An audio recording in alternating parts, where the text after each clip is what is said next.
না করেছো, কিন্তু হঠাৎ করে মোহাম্মদের নাম তোমার মাথায় কেমনে ঢুকলো? এই ঘটনাগুলো কিতাব আছে, আপনারা পড়বে। এবার আর বলার সুযোগ নাই। বরকতের জন্য বিভিন্ন ভাবে নবী চেনা দরকার। আমার আদম আলাইহিস সালাম যখন আল্লাহ রাব্বুল আলামিনের কাছে বললেন, মুহাম্মদুর রাসূলুল্লাহ রাসূল আমাকে maaf করে দেন, আল্লাহ রাব্বুল আলামিন বলতেছে, হে আদম, এতদিন পরে নামটা কেন তোমার মনে হলো? আল্লাহ, বহু কথা বললাম, তুমি তো মাফ করো না। বহুবার কান্না করলাম, তুমি তো মাফ করো না। হঠাৎ মনে হলো, তুমি আমার শরীরে রূহ দেওয়ার পরে তুমি আমাকে জান্নাতের মধ্যে যখন ঢুকাইছিলা, জান্নাতে ঢোকার সময় জান্নাতের দরজার মধ্যে আমি দেখেছি লা ইলাহা ইল্লাল্লাহু মুহাম্মাদুর রাসূলুল্লাহ। জান্নাতে ঢোকার সময় আমি যখন তোমার নাম দেখেছি, তুমি ছাড়া কোনো মাবুদ নাই, এরপরে তুমি আমার নাম দিতে পারতা, এরপরে অন্য কোনো নাম তুমি দিতে পারতা। যখন তোমার নামের পরে আমি কাউকে পাইলাম না, যখন মুহাম্মাদের নামটা পাইলাম, আমার আর বুঝতে বাকি নাই, দেখি এই নামের ওসিলা দিলে তুমি মাফ করো কিনা, হয়তো সে তোমার সব থেকে আপন। যখন এই কথা বলেছে মুহাম্মদুর রাসূলুল্লাহ ওসিলায় তুমি আমাকে মাফ করে দাও, আদম আলাইহিস সালাম বলার সঙ্গে সঙ্গে বলল, আদম, সঠিক জায়গায় তুমি টাচ করেছো, তুমি আমাকে দুর্বল করে ফেলেছো, তুমি আমার একটা ওসিলা দিয়েছো আমাকে, আর আমি তোমাকে ক্ষমা করতে বিলম্ব করব না। আদম, আজকে তোমাকে বলি, আদম, তোমাকে আজকে বলি, তুমি এমন একটা নাম নিয়েছো, শুধু তোমাকে ক্ষমা করলাম তাই নয়, তুমি শুনো, যার নাম তুমি নিয়েছো, এই মুহাম্মদুর রাসূলুল্লাহকে যদি আমি সৃষ্টি না করতাম, আদম, তোমাকেও আমি সৃষ্টি করতাম না। দলিল কি? সাহাবা کرام বলছেন, হে রাসূল সাল্লাল্লাহু আলাইহি ওয়াসাল্লাম, পৃথিবীর সর্বপ্রথম সৃষ্টিকে আল্লাহ রাব্বুল আলামিন সর্বপ্রথম কি সৃষ্টি করেছেন? কাকে করেছেন? আপনাকে না আদমকে? আল্লাহ রাসূল সাল্লাল্লাহু আলাইহি ওয়াসাল্লাম বললেন, ওয়া আদামা বাইনার রূহি ওয়াল জাসাদ, ওয়া আদামা, আদমের রূহ যখন ছিল আল্লাহর কাছে, আর বডির ফেরেশতা বানায়, ফেরেশতারা আল্লাহর হুকুমে বডির স্ট্রাকচার তৈরি করে। এই হাদিসের অনুবাদ, ওয়া আদামা বাইনার রূহি ওয়াল জাসাদ। আল্লাহ তাআলা হাবিব মুহাম্মদুর রাসূলুল্লাহ বলছেন, তুমি আমার সৃষ্টি সম্পর্কে জানতে চাও তোমরা, আমি তোমাদেরকে মেসেজ দিই, ওয়া আদামা বাইনার রূহি ওয়াল জাসাদ। রূহ আল্লাহর কাছে, জাসাদ জমিনে, বডি তৈরি করা হয়েছে, রূহ এখনো দেওয়া হয় নাই, তখনও আমি নবী মুহাম্মদুর রাসূলুল্লাহ ছিলাম। অনেক লম্বা হাদিস আবু হুরায়রা থেকে বর্ণিত হয়েছে, আমার নবী মুহাম্মদ রাসূলুল্লাহর কাছে প্রশ্ন করা হয়েছে, নবী, সর্বপ্রথম কি সৃষ্টি করা হয়েছে? আমার নবী বললেন, আল্লাহ রাব্বুল আলামিন যখন জমিন সৃষ্টি করে নাই, আল্লাহ রাব্বুল আলামিন যখন আসমান সৃষ্টি করে নাই, জমিন সৃষ্টি করে নাই, লৌহ সৃষ্টি করে নাই, কালাম সৃষ্টি করে নাই, জান্নাত সৃষ্টি করে নাই, জাহান্নাম সৃষ্টি করে নাই, আল্লাহ রাব্বুল আলামিন তখনও আমি আমার আল্লাহ রাব্বুল আলামিন আমাকে সৃষ্টি করেছেন। সুবহানাল্লাহ, আসতে বলেন সুবহানাল্লাহ, জোরে জোরে হবে। আল্লাহ রাব্বুল আলামিন আদম আলাইহিস সালামকে বললেন, আদম, তুমি এখন সঠিক জায়গায় টাচ করেছো, তুমি এমন একজন নাম তুমি নিয়েছো যাকে সৃষ্টি না করলে আমি আল্লাহ কোনো কিছুই সৃষ্টি করতাম না। আন জাবের ইবনে আব্দুল্লাহ রাদিয়াল্লাহু তাআলা, জাবের রাদিয়াল্লাহু থেকে বর্ণিত, কুলতু, তিনি বলেন, ইয়া রাসূলুল্লাহ, আমার নবীকে প্রশ্ন করা হয়েছে, আল্লাহ রাসূল সাল্লাল্লাহু আলাইহি সাল্লামকে যখন প্রশ্ন করেছে, বিআবি আনতা ওয়া উম্মি আনতা আখবিরনি, আমার বাবা মা আপনার কদমে কুরবানি, আখবিরনি, আমাকে আপনি একটু জানান। কে বলছে? জাবের রাদিয়াল্লাহু কথা। দেখেন, সাহাবীরা যখন রাসূল সাল্লাল্লাহু আলাইহি সাল্লামের কথা বলতেন তখন কত আদব করে কথা বলতেন। আমরা তো আলেমদের সাথে বেয়াদবি করি, ওলি আল্লাহর সামনে তো দূরের কথা, এখান থেকে একটা বাজে কথা ছড়িয়ে দেই, কিন্তু রাসূল কারীম সাল্লাল্লাহু আলাইহি সাল্লামের সামনে সাহাবী একরাম যখন কথা বলতেন তখন কিভাবে, আল্লাহ রাসূল, আমার বাবা মা আপনার পায়ে কুরবানি, আমার জীবন আপনার পায়ে কুরবানি, আমি একটা কথা বলবো। কি আদব ছিল! জান্নাত কি এমনি হয়েছে তাদের? রাসূল সাল্লাল্লাহু আলাইহি ওয়াসাল্লামকে যে সব থেকে বেশি ইজ্জত দিয়েছে আল্লাহ তাআলা তাকেই দ্রুত জান্নাত দিয়েছে। লক্ষ লক্ষ সাহাবায়ে কেরাম, তাদের মধ্যে সিদ্দিক আকবর কেমন ভালো আল্লাহ রাসূল সাল্লাল্লাহু আলাইহি ওয়াসাল্লামকে বেশেছেন যে সিদ্দিকে আকবরের ব্যাপারে আমার নবী রাহমাতুল লিল আলামিন বলছে, আল্লাহ তাআলা আমাকে ওহী করেছে আমার সাহাবী সিদ্দিক আকবর যখন জান্নাতে যাবে প্রত্যেকটা দরজা দিয়ে তাকে ডাক দেওয়া হবে। আল্লাহ রাব্বুল আলামিন বলেছে আপনার সাহাবী সিদ্দিক আকবর যে জান্নাতে যেতে চাইবে তাকে সেই জান্নাতে তার ইচ্ছা খুশি মতো দেওয়া হবে। সুবহানাল্লাহ। প্রত্যেকটা জান্নাত তার জন্য উন্মুক্ত করা হবে। সিদ্দিক আকবরের কিছুই ছিল না। যুদ্ধের ময়দানে যাবেন, সবার কাছে কালেকশন চলছে, সবাই অনেক দিরহাম নিয়ে এসেছে। সিদ্দিক আকবর ওই চুলার ছাই পর্যন্ত টোপলা নিয়ে আমার নবীর কাছে দিয়েছে। আবু বকর তুমি কি নিয়ে আসলো? অস্ত্র কিনতে হবে, যুদ্ধের ময়দানে যেতে হবে। সিদ্দিক আকবর বলছে আমার যা ছিল তাই নিয়েছি, ঘরে আর কিছু নাই। কিন্তু অন্যান্য সাহাবায়ে কেরাম হাজার হাজার দিরহাম দিয়েছে, যেটা বর্তমান প্রেক্ষাপটে কোটি কোটি টাকা। তো আমার নবীজি ইন্তেকালের আগে ঘোষণা দিয়েছেন যুদ্ধের ময়দানে যাওয়ার জন্য যে যত কিছু আমার সহযোগিতা করেছে, আমার সিদ্দিক আকবর আমার আবু বকর আমাকে যে সহযোগিতা করেছে, যে প্রেম দেখিয়েছে, আমি নবী আমার পক্ষে তার প্রতিদান দেওয়া সম্ভব নয়। আল্লাহ তাআলা আমাকে ওহী করেছেন, হে রাসূল আপনার সিদ্দিক আকবরের প্রতিদান আমি নিজে হাতে দিব। সাহাবায়ে কেরাম এই যে আল্লাহর পক্ষ থেকে সার্টিফিকেট পেয়েছেন, আল্লাহ তাআলা বলছে রাদিয়াল্লাহু আনহুম ওয়া রাদু আন, হে রাসূল আপনার সাহাবীদের পর আমি খুশি হয়ে গেছি, তারা আমাকে ভালোবেসেছে, তারা আপনাকে খুশি করেছে, মানে আমি আল্লাহ খুশি হয়েছি। সাহাবায়ে কেরাম আল্লাহকে খুশি করেছেন নবীকে খুশি করার মাধ্যমে। নবীকে যে সব থেকে বেশি ভালোবেসেছে আল্লাহ বলেছে আমিও তাকে সব থেকে বেশি ভালোবাসি। সূরা আলে ইমরানের একটা আয়াত আপনি পড়েন, আমি বুঝতে পারবো আল্লাহ তাআলা আমাদেরকে কখন ভালোবাসবে। সাহাবীদের সার্টিফিকেট জীবদ্দশায় আল্লাহ তাআলা নবী মাধ্যমে হাতে ধরিয়ে দিয়েছেন শুধু নবীকে প্রেম করার কারণে।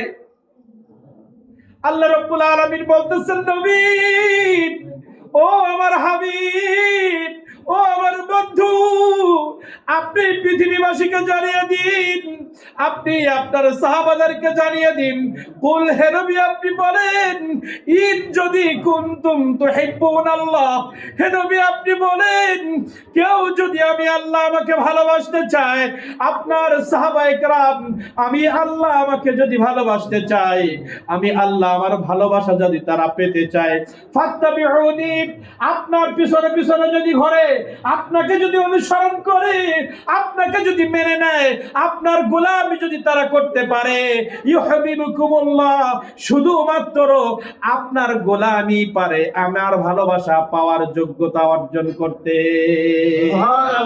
আল্লাহ তাআলা বললেন আপনাকে মেনে নেওয়া ছাড়া, আপনাকে মহব্বত করা ছাড়া আমি আল্লাহ কাউকে ভালোবাসবো না। যখন কেউ আপনাকে মহব্বত করবে, কেউ যখন আপনাকে ভালোবাসবে, আমি আল্লাহ তাকে এমন ভালোবাসবো, ইউহিব্বুকুমুল্লাহ আমি আল্লাহ তাকে ভালোবাসা শুরু করে দিব, ওয়া ইয়াগফির লাকুম আমি তাদেরকে মাফ করে দিব যুনুবাকুম জীবনে যত পাপ করেছে। তাহলে আল্লাহর কাছ থেকে জীবনের গুনাহ মাফ করাইতে গেলে নবী লাগবে। নবী সারা নাই সাহারা, নবী কামলি ওয়ালা, নবী সারা নাই সাহারা, নবী তারানে ওয়ালা, নবী সারা নাই সাহারা। সুবহানাল্লাহ বলেন।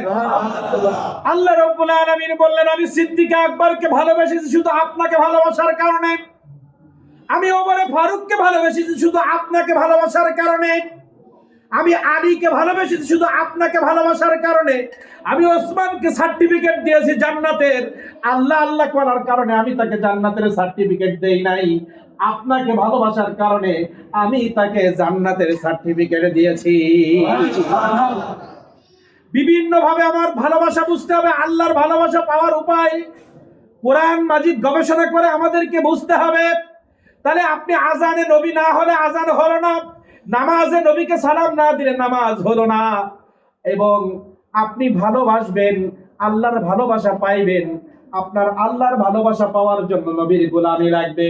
আল্লাহ তাআলা বলেন, কেউ যদি আমাকে ভালোবাসে সে যেন আপনার গোলামি করে, আপনার গোলামি করে আপনাকে যদি খুশি করতে পারে, ইউহিব্বুকুমুল্লাহ, আমি আল্লাহ তাকে ভালোবাসবো। আর আমি আল্লাহ আমার নজর যার উপরে পড়বে, আপনার মাধ্যমে যে আমাকে খুশি করতে পারবে, ওয়াগফির লাকুম, আমি তাকে মাফ করব। কেমন মাফ? যুনুবাকুম, তার কোনো গুনাহ আমি রাখবো না, তাকে নিষ্পাপ শিশুর মতো বানায় দিব। আল্লাহু গফুরুর রহিম।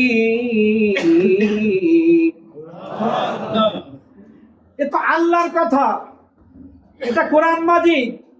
এইবার আপনি কবরে যান, এক্ষুনি যদি আমরা কেউ মারা যাই, আমার জন্য কবর খোঁড়া হবে। আমি এক নবীর সামনে কথা বলি, নবী আমাদের মতো, নবী জানে না কিছু, নবী মূর্খ ছিল না, একটু বুক কাঁপে না? আমার নবীর সম্মান শুরু করবো আলোচনা কোরআন মাজিদ থেকে। আমার আল্লাহর ঘোষণা অনুযায়ী নবীর শান যখন শুনবো, জীবনে আজ কোনদিন নবীর সামনে বেয়াদবি করার কথা কল্পনা আমরা আনবো না।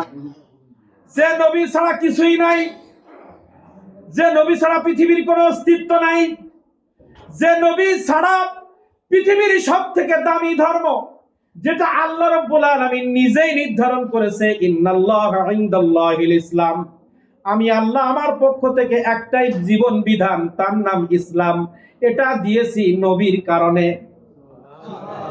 কোন নবীর কিতাবে এরকম ঘোষণা আছে যে ইসলাম পরিপূর্ণ হয়েছে? আদম আলাইহিস সালাম মুসলিম ছিলেন, কিন্তু উনি বলে যেতে পারে নাই আজকের থেকে কিয়ামত পর্যন্ত ইসলাম পরিপূর্ণ হলো না। নবী মুহাম্মদ রাসূলুল্লাহ যখন দুনিয়া আসছে, আল্লাহ তাআলা বললেন এইবার ইসলামকে কিয়ামত পর্যন্ত জীবন বিধান বানানোর উপযুক্ত সময় হয়েছে। তাহলে আমরা যে মুসলমান দাবি করি, এর সার্টিফিকেট আমরা পেয়েছি আমার নবীর কারণে। মসজিদে বানিয়েছি আমার নবীর কারণে, হজ পেয়েছি নবীর কারণে, ইমানদার হয়েছি নবীর কারণে। নবী নাই তো ইমানের কোনো অস্তিত্ব নাই। আপনি আমি এখনই মারা যাব, কবরে কি প্রশ্ন হবে? যে নবীকে আমার কাতারে আনতেছেন, সেই নবীকে না চিনলে তো আপনার জান্নাতি হবে না। কত ঊর্ধ্বে রাখতে হবে আমার নবীর শান ও মানকে। আপনি সাধারণ মানুষ বলে তাকে চিনবেন এত সহজ? আমি যদি আমার এই চাচাজানকে সালাম না দিয়ে, আমি কি বলছেন, কিছু বলছেন? আমার চাচাজান মুরব্বী, আমি যদি নাক ছিটকে, আমি যদি ওনার মূল্যায়ন না করি, উনি আমার জন্য দোয়া করবে? আমার চিনতে পারবে? আমি যে কোনো একজন মুরব্বীকে যদি অ্যাভয়েড করি, সালাম না দিয়ে, কোনো গোনাগনি নেই আপনাকে, আপনি তো আমার পাশে আসার যোগ্যতা রাখেন না।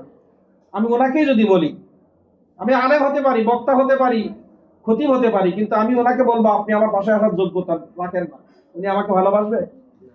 আর এই কথা বলার অধিকার তো পৃথিবীর কোনো আলেমের নেই, কোনো মানুষকে ছোট করার অধিকার কারণ নাই, আছে? তাহলে আমরা কোথায় আর আমার নবী কোথায়? নবী হচ্ছে সব সৃষ্টির মূল আকর্ষণ। সেই নবীকে যদি বলেন আমাদের মতো মানুষ বলে, আর সেই নবীর শাফায়াত আশা করেন কিভাবে? কিভাবে আশা করেন? রাসূল করিম সাল্লাল্লাহু আলাইহি ওয়াসাল্লাম সম্পর্কে সর্বপ্রথম কবরে বলা হবে, মা কুনতা তাকুনু হাযা হাক্কির রাজুল, তুমি আমাকে রব বলে স্বীকার করেছো, মান রব্বুকা, তোমার রব আমি আল্লাহ, ঠিক আছে। মান দীনুকা, দীনুল ইসলাম, মুসলমান ছিলে, ঠিক আছে। মা কুনতা তাকুনু হাযা হাক্কির রাজুল, এই ব্যক্তিকে দিলাম তোমার পাশে, দেখো ছিল নাকি?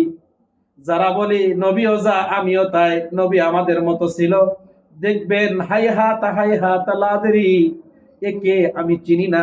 আল্লাহ রাব্বুল আলামিন বলবে জাহান্নামের সাথে ডাইরেক্ট রাস্তা করে দাও। কিয়ামতের মাঠের হাদিসগুলো খুলেন, আদম আলাইহিস সালাম ইয়া নফসি বলবে, নিজের বিবি হাওয়াকেও চিনবে না। আদম আলাইহিস সালাম তার সন্তানকে চিনবে না। সব মানুষ এক হয়ে যখন আদম আলাইহিস সালামের কাছে গিয়ে বলবে, আদম তুমি না আমাদের আদি পিতা, তোমাকে সারা জীবন হুজুরদের মুখ দিয়ে শুনেছিলাম আমাদের আদি পিতা আদম আলাইহিস সালাম, আপনি তো আমাদের আদি পিতা আদম আলাইহিস সালাম, আল্লাহ আপনাকে তো অনেক ভালোবাসে, নাইলে প্রথম পৃথিবীতে কেন পাঠাইলো? আদম হাসরের ময়দানের এই কষ্ট আর সহ্য হয় না, মাথার ঘিনু গুলো টকবক টকবক করতেছে, গায়ের ঘাম ঝরতে ঝরতে পানি আর উঠতে উঠতে বুক বরাবর উঠে যাবে, জিহ্বাটা নাভির কাছে চলে আসবে, পানির কষ্ট। আদম আলাইহিস সালামের কাছে গিয়ে যখন বল নবী চাচ্ছি, নবী বিভিন্ন সাইড দিয়ে নবীর পজিশন, কার অনুষ্ঠানে এসেছি, অনুষ্ঠান করলে ফায়দা কি, লাস্টে 5 মিনিটের দলিল দিয়ে দেব, কিন্তু যার অনুষ্ঠানে ছি তাকে যদি না চিনি তাহলে শুধু আসা যাওয়া হবে। এমপি সাহেব আসতেছে, অমুক বক্তা আসতেছে, কিন্তু সেই বক্তারই আমি চিনি না, আমি যার ভোট দেব তাকেই চিনি না, শুধু বলি যে অমুক জায়গায় দিয়ে এসো, কিন্তু যারে দেব তারে চিনি না। পরে গিয়ে দেখলাম যারে দিছি সে তো আমার মারতে আসে, সে তো গাঁজা খোর, মদ খোর। তাহলে ভোট দেওয়ার সময় চিনি দিতে হয় না? আগে তার সবকিছু জানতে হয়, তারপরে না ভোটটা দেওয়ার চিন্তা আসে। ব্যক্তির পরে মহব্বত তৈরি হওয়া লাগে না আগে? রাসূল কারীম সাল্লাল্লাহু আলাইহি ওয়াসাল্লাম যার মিলাদুন নবী করছি তার পজিশন জানার পরে দলিল হবে মিলাদুন নবী করা যাবে কি যাবে না, মিলাদুন নবীর উৎপত্তি কোথায়, এ করলে এর বেনিফিট আল্লাহ কি দিবে, এটা দলিল লাস্টে 10 মিনিটের মধ্যে দিয়ে দেব। আগে আমরা আমার জানার অনুষ্ঠান করছি তা না কিন্তু চিনে আসি বিভিন্ন সাইড দিয়ে, ঠিক কিনা? সুত্তাল একটু কম হবে, কারণ এখন যদি আমি একটা ঘটনা দিয়ে শুধু সিদ্দিক আকবরের মহব্বত দিয়ে যদি ওয়াজ করে আজকের মাহফিল শেষ করতে পারবো। হানজালা রাদিয়াল্লাহু তাআলার ভালোবাসা দিয়ে যদি আমি ওই হাদিসটা এনে এখানে ওয়াজ করি, 1.5 ঘন্টা আজকের মাহফিল শেষ। কিন্তু আমি বিশেষ করে চেষ্টা করি যে একটা মাহফিলের মধ্যে অন্তত 15-20টা ঘটনা আনা, এবং সেটা দলিল ভিত্তিক, এবং অন্তত কিছু আয়াত নিয়ে আসার, কারণ একটা আয়াত দিয়ে একটা রাত শেষ করা যায়, কিন্তু এতে মনের তৃপ্তি মেটে না। আমার নবীর শান বলবো, একটা ঘটনা শেষ, মজা লাগে না। এজন্য সুর কমাই দিয়ে একটু স্পিরিট বলে আমরা বেশি বেশি বলতে পারলে আমার নবী আমাদের বেশি বেশি খুশি হবে, ঠিক না? আমরা সবাই যখন আদম আলাইহিস সালামের কাছে গেলাম, আদম আলাইহিস সালাম ইয়া নফসি বলবে আমি আজকে কি হবে আমার আমি নিজেও জানি না। নিজের সন্তানকে ভুলে যাবে, স্ত্রীকে ভুলে যাবে, বলবে আমি কিছুই করতে পারবো না। সবাই এমনি ভাবে মুসা আলাইহিস সালাম, নূহ আলাইহিস সালাম, ইব্রাহিম আলাইহিস সালাম, এভাবে করে অনেক নবীর কাছে আমরা যাব, সবাই ফিরিয়ে দিবে। ঈসা আলাইহিস সালাম বলবে কিয়ামতের ময়দানে একজনই পারে আল্লাহকে রাজি করতে, তার নাম মুহাম্মাদুর রাসূলুল্লাহ সাল্লাল্লাহু আলাইহি ওয়াসাল্লাম। কেমন উম্মতের প্রেমিক আমার নবী, যখন আমার রাহমাতুল লিল আলামিনের কাছে যাব, রাসূল আপনি আমাদের কাছে একটু সুপারিশ করেন। হাদিসে মুবারকে বলতেছে সবাই ইয়া নফসি বলবে, কান্নাকাটি করবে হাশরের ময়দানে। আল্লাহ রাব্বুল আলামিন আরশে আজিম থেকে নামবেন না, কিন্তু রাহমাতুল লিল আলামিন যখনই সিজদায় পড়ে যাবে, আল্লাহ রাব্বুল আলামিন সঙ্গে সঙ্গে আরশে আজিম থেকে জমিনে নেমে আসবে, বলবে বন্ধু মাথা উঠান, মাথা উঠান, আপনার চাওয়া বলেন। পৃথিবীর জমিনে আপনি অনেক কষ্ট করেছেন, উহুদের ময়দানে আপনি দমদম শহীদ করেছেন, একবারও আপনি আমাকে বলেন নাই আল্লাহ উহুদের কাফেররা আমার দাঁত শহীদ করে দিয়েছে, আমার দাঁত মোবারক শহীদ করেছে, তাকে আপনি ধ্বংস করে দেন। আপনি যদি একবার বলতেন উহুদের সমস্ত কাফেরকে আমি ধ্বংস করে দিতাম, কিন্তু আপনি আমার কাছে চান নাই। আপনি খন্দকে পেটের ক্ষুধার যন্ত্রণায় আপনি পেটে পাথর বেঁধেছেন আমি দেখেছি, কিন্তু আপনি একবারও বলেন নাই আল্লাহ ক্ষুধার যন্ত্রণা সহ্য করতে পারি না, আপনি আমাকে একটু খাওয়ার ব্যবস্থা করেন। বদর প্রান্তে আপনাকে অত্যাচার করেছে, রক্তাক্ত করেছে, আপনি একবারও বলেন না আল্লাহ আপনি আমাকে বাঁচান। আপনাকে তায়েফের ময়দানে যুবকরা পাথর মেরে রক্তাক্ত করেছে, আমি জিব্রাইলকে পাঠিয়েছিলাম, জিব্রাইল গিয়ে বলেছিল নবী আল্লাহ রাব্বুল আলামিন আপনার কষ্ট আর সইতে পারে না, আসমান কাঁপতেছে, আপনার গায়ে রক্ত ঝরতেছে, আসমান কাঁপতেছে, নবী আপনি একবার শুধু বলেন সমস্ত কাফেরদেরকে জমিন উল্টায় মাটির নিচে তাদেরকে চিরজীবনের তরে দাফন করে দিব। আমার নবী তখন বলতেছে, জিব্রাইল, ও জিব্রাইল, তুমি কি জানো না আমার আল্লাহ তাআলার কথা তুমি কি জানো না? আল্লাহ তাআলা বলেছেন, আলহামদুলিল্লাহি রাব্বিল আলামিন, সমগ্র বিশ্বের মালিক আমি আল্লাহ, কিন্তু আমা আরসালনাকা ইল্লা রাহমাতাল লিল আলামিন। আল্লাহ, হে জিব্রাইল, তুমি কি জানো না আমার আল্লাহ তাআলার ঘোষণা, পৃথিবীতে যেখানে আল্লাহর রুবুবিয়্যাত, যেখানে আল্লাহ রুবুবিয়্যাত রয়েছে, আল্লাহ রাব্বুল আলামিন যত সৃষ্টি রয়েছে সব সৃষ্টির জন্য আমি নবী আমাকে রহমত হিসেবে পৃথিবীতে পাঠিয়েছে। আমি তো রাহমাতুল লিল আলামিন, আমি তো গজব নই। আজকে যদি তোমাকে বলি তুমি জমির উল্টায় কাফেরদেরকে যদি তুমি একা পৃথিবী থেকে নিশ্চিহ্ন করে দাও, কালকে কাফেররা বলবে, মুসলমানরা আওয়াজ করে, সাহাবীরা বলে, এই নবী নাকি রহমতের নবী। তা রহমতের নবী কিভাবে অন্য মানুষকে হত্যা করে? আমি তো আর রহমাতুল লিল আলামিন থাকবো না, আমার জীবন চলে যাবে, কিন্তু আমি জবান দিয়ে বলবো না পৃথিবীর কাফেরদেরকে তুমি শেষ করে দাও। আল্লাহ তাআলা বললেন, যেখানে আমার রুবুবিয়্যাত সেখানেই আমার নবীর রহমত। একটা দলিল দিয়ে যায় নাই, বুঝবেন না। ধরেন এই মসজিদের মালিককে, কথা বলেন, আল্লাহ। মসজিদের মালিককে আল্লাহ তাআলা বলছে, মসজিদের মালিক আমি, কিন্তু এই মসজিদে বরকত হবে আমার নবী সুন্নাত। নবী না থাকলে মসজিদে বরকত হবে না। এখন বলেন নবী কিভাবে মসজিদে বরকত দিবে? ঘর তো আল্লাহর নামে করেছি, আল্লাহর জন্য মসজিদ বানাইছি, তা আমার নবী রহমত দেবে কিনা? অবশ্যই, কারণ আল্লাহ বলেছে, আলহামদুলিল্লাহি রাব্বিল আলামিন। পৃথিবীর ইঞ্চি ইঞ্চি মাটি, পৃথিবীতে গাছ পশুপালা যা কিছু আছে, মানুষ জিন যারাই পৃথিবীতে থাকে, সবার মালিক আমি আল্লাহ, আর সবার জন্য আমার নবী হচ্ছে রহমাতুল লিল আলামিন। কয়েকটা কথা বললে মিল পাবেন। আপনি মসজিদে আসলেন, মসজিদে ঢোকার সুন্নাত কয়টি? মসজিদে ঢোকার সুন্নাত, মসজিদে গল্প হয় কেন জানেন? ঢোকার সময় আমার নবীর সুন্নত তরিকায় ঢুকি না। আজকে নবীর সুন্নত মেনে মসজিদে ঢুকলে এই মসজিদে আর কথা হতো না। ইমাম সাহেব তেলাওয়াত করলে মুসল্লি ভেউ ভেউ করে কান্না করত। ডান পা দিয়ে ঢুকতে হবে, আল্লাহুম্মা আফতাহ লি আবওয়াব রাহমাতিক। নবীর উপরে দুরূদ পড়তে হবে, বিসমিল্লাহ বলতে হবে, ইতিকাফের নিয়ত করতে হবে। আল্লাহ 20 মিনিটের জন্য ঢুকছি, আমি তোমাকে ছাড়া কাউকে চিনি না। মসজিদে ঢোকার সুন্নতের একটা সুন্নত আছে ইতিকাফের নিয়ত করা 20 মিনিট। আপনারা যখন রমজানে ইতিকাফ করেন তখন কার সাথে কথা বলেন? ইতিকাফ হবে? কারণ ওই 10 দিন ইতিকাফের নিয়ত আছে আল্লাহ 3 দিনের হোক, 1 দিনের হোক, 20 দিনের হোক, 10 দিনের হোক, ঢোকার সময় নিয়ত করতে হয়, আল্লাহ এই 10 দিন আমি তোমাকে ছাড়া কাউকে চিনি না, আমার স্ত্রী নাই, আমার সন্তান না, আমার ব্যবসা নাই, এই 10 দিন আমি শুধু তোমার দিদারে আছি। সুবহানাল্লাহ। ইতিকাফে সারা জীবনের গুনাহ মাফ হবে, জান্নাত ওয়াজিব হবে এমনি এমনি। এই যে 5 ওয়াক্ত নামাজে 15 মিনিটের জন্য আমরা আসি, 20 মিনিটের জন্য ইতিকাফের নিয়ত করে ঢুকতে হয়, এটা আমার নবী শেখায় গেছে। আজকে আপনি নবীর সুন্নত মেনে মসজিদে আসেন, দেখবেন মসজিদে রহমত ভরে দিয়েছে আল্লাহ। আমার নবী শিখায় গেছে, মুখে দাড়িটা রাখেন। আপনি দাড়িওয়ালা মানুষের মুখে তাকান, আর যে দাড়ি রাখে না তার চেহারার দিকে তাকান। শুধু মানুষ নয়, সায়েন্স বলছে এখানে বেলেট দিলে যৌবন থাকবে না, এটা বেলেট দিলে চামড়া অল্প দিনে নষ্ট হয়ে যাবে, সায়েন্স বলছে।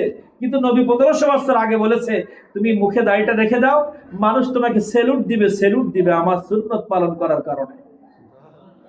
মানুষ তোমাকে বলবে ভদ্র মানুষ, মানুষ তোমাকে দেখলেই সালাম দিবে, আর দাড়ি না রাখলে মনে করবে হিন্দু না মুসলিম, বুঝতে পারবে না, সালামও দেবে না। তাহলে আমার মুখের মধ্যে রহমত আসতেছে নবীর সুন্নতের কারণে। আপনি নবীর দেখা তরিকায় পেটটাকে 4 ভাগ করেন, 1 ভাগ খালি রাখেন, 1 ভাগ পানি দেন, 2 ভাগ খাবার দেন। বিয়ের অনুষ্ঠানে গেছি, ওয়াজ মাহফিলে গেছি, গলা পর্যন্ত খেয়ে এবার ডায়াবেটিসের ওষুধ আর প্রেসারের ওষুধ। যদি নবীর সুন্নত আমার শরীরের ভিতরে ঢুকাইতে পারতাম, এই শরীরের ভিতরে কোনো রোগ ঢুকতো না। তাহলে এই শরীরের মালিক আমার আল্লাহ, কিন্তু এই শরীরের নাট বল্টু সুস্থ রাখবে আমার নবীর সুন্নাত। এজন্য আমার আল্লাহ তাআলা বলছে, তোমার চোখের মালিক আমি আল্লাহ, কিন্তু চোখ চলবে নবীর তরিকা অনুযায়ী, তাহলে চোখে আমি রহমত ঢেলে দিব। তুমি ব্যবসা করবা, ব্যবসার মালিক আমি আল্লাহ, ব্যবসা যেভাবে আমার নবী শিখায় গেছে, আমার নবীর স্মরণে যদি ব্যবসা করো, ওই ব্যবসা দিয়ে তুমি ইহকাল পরকাল সব পার হয়ে যাবে। সন্তানের মালিক আমি আল্লাহ, কিন্তু আমার নবীর তরিকা অনুযায়ী সন্তানকে লালন পালন করো, ওই সন্তান মানুষ করে তুমি জান্নাতে যাইবা। ওই সন্তান তুমি মৃত্যুর পরে হাত উঠানোর জন্য কাউকে বলা লাগবে না, ওই সন্তানকে নামাজের জন্য পেড়াপেড়ি করা লাগবে না। আমার নবী যেভাবে শিক্ষা দিয়েছে, 7 বছরে হাত ধরো, মসজিদে টানো, 10 বছরে নামাজ না পড়লে পিটানি দাও, এটা আমার নবী বলে গিয়েছে। এই সুন্নত যদি তুমি সন্তানের বেলায় অ্যাপ্লাই করতা, আজকে বৃদ্ধ বয়সে সন্তানের হাতের মায়ের খাওয়া লাগতো না। সন্তানের মালিক আমি আল্লাহ, তোমার সন্তানের মালিক আমি, তোমার স্ত্রীর মালিক আমি, কিন্তু স্ত্রীকে যদি তুমি সুন্নত তরিকায় পর্দা করাইতা, তাহলে বাইরের মানুষের, বেগানা মানুষের চোখের দৃষ্টি যদি না পড়তো, তোমার স্ত্রীর মাজায় ব্যথা হতো না, তোমার স্ত্রী অল্প কাজে হাঁপায়ে যেত না, তোমার স্ত্রী বারবার ঔষধ খাওয়া লাগতো না। ঔষধ কেন লাগে জানো? তোমার স্ত্রীর বডির মধ্যে, তোমার স্ত্রীর চেহারার মধ্যে শয়তানের চক্ষু দৃষ্টি পড়েছে। ঠিক। একটা মানুষ যখন কোন মহিলার দিকে তাকায়, আমার নবী বলেছে, আলী, প্রথম দৃষ্টি আল্লাহ রহমত, কিন্তু সাথে সাথে মুখ ফেরায় নাও। আবার যখন দৃষ্টি দিবে, ওটা শয়তানের। আমার মাধ্যমে শয়তান মহিলাকে দেখছে। ভালোবাসা আল্লাহর সৃষ্টি, প্রথম নজরটা যখন যাচ্ছে, সঙ্গে সঙ্গে ফেরায় নিয়ে আসবো, ওই মহিলার কোনো ক্ষতি হবে না। কিন্তু দ্বিতীয়বার যখন আমি ওই মহিলার দিকে তাকাইব, আমার হবে কবিরা গুনাহ, আর ওই মহিলার ত্বকের ক্ষতি হবে, শরীরের মধ্যে আমার চোখের দৃষ্টির মাধ্যমে রোগ ঢুকে যাবে। আপনার বউকে, আপনার স্ত্রীকে, আপনার মাকে, আমার বিবিদেরকে আমি বেপর্দায় বাইরে পাঠাবো, আর তাকে আমি বিনা রোগে বাড়ি পালন করবো, এটা সম্ভব না। মহিলাদের এত রোগ কেন? বেপর্দার কারণে, স্বামীর সাথে খারাপ ব্যবহার করার কারণে। কোন মহিলাদের মধ্যে রসুলের সুন্নাত নাই। কোন যুবক বলি, আমরা বৃদ্ধা বলি, শুধু নবীর সুন্নাত নাই বিধায় আমাদের সমাজে অশান্তি আর অশান্তি। এই সমাজকে পরিবর্তন করতে হলে আমার নবীকে ফিট করতে হবে। কারণ আমার আল্লাহ তাআলা বলছে, পৃথিবীর জমিনের মালিক আমি আল্লাহ, ওই জমিনে রহমত দিবা আমার নবী। রাস্তার মালিক আমি আল্লাহ, কিন্তু তুমি সুন্নত তরিকায় চলো, মাথাটা নিচু করো, এটা আমার নবীর সুন্নাহ। মুরব্বীদের দেখা হলে সালাম দাও, এটা আমার নবীর সুন্নাহ। ছোটদের মাথায় হাত বুলায় দাও, বাবা আল্লাহ তোমাকে ভালো করুক, এটা আমার নবীর সুন্নাহ। তুমি বাচ্চা দেখলে, এই তোরা রাস্তায় আসিস কেন, বাড়ি যা, সুন্নাত মানলেন আপনি, ওই বাচ্চা আপনাকে মূল্যায়ন করবে। মুরব্বীদের দেখা হলে আমি জোরে সাইকেল চালায় চলে গেলাম, বাইক চালায় চলে গেলাম, সালাম কালাম না, ওই মুরব্বী আমাকে ভালো চোখে দেখবে? আমি যদি আসসালামু আলাইকুম চাচা, ওই মুরব্বী বল, বাবা অমুক ছেলেটা তো খুব ভদ্র, এই সালামটা কি সুন্নাত না? এই সালামের প্রচলন যদি করতেন, দেখেন প্রত্যেকটা জায়গায় আমার নবীকে আল্লাহ তাআলা ফিট করে দিয়েছেন, যে আমার নবীকে ফলো করো। এর দলিল কি? আল্লাহ তাআলা বলছে, আতিউল্লাহ ওয়া আতিউর রাসূল। আল্লাহ রাব্বুল আলামিন বললেন, বান্দা তুমি আমার গোলামি করবা, তুমি আমার আনুগত্য করবা, আমার আগে আমার নবীর আনুগত্য করো, আমারটা অটোমেটিক হয়ে যাবে। কারণ আমার নবীর আনুগত্য না করলে আমি তো বরকত দিতে পারবো না, এটা আমার ওয়াদা। কারণ আমি তো সূরা আল ইমরানে বলে দিয়েছি, কুল ইন কুনতুম তুহিব্বুনাল্লাহা ফাত্তাবিউনি ইউহিব্বুকুমুল্লাহ। বান্দার সৃষ্টি করেছে আমি আল্লাহ, কিন্তু ওই বান্দাকে ভালোবাসবো আমার নবীর প্রেম করবে যারা, তাদের। নবীর প্রেম না থাকলে তার দিকে আল্লাহ ফিরেও তাকায় না।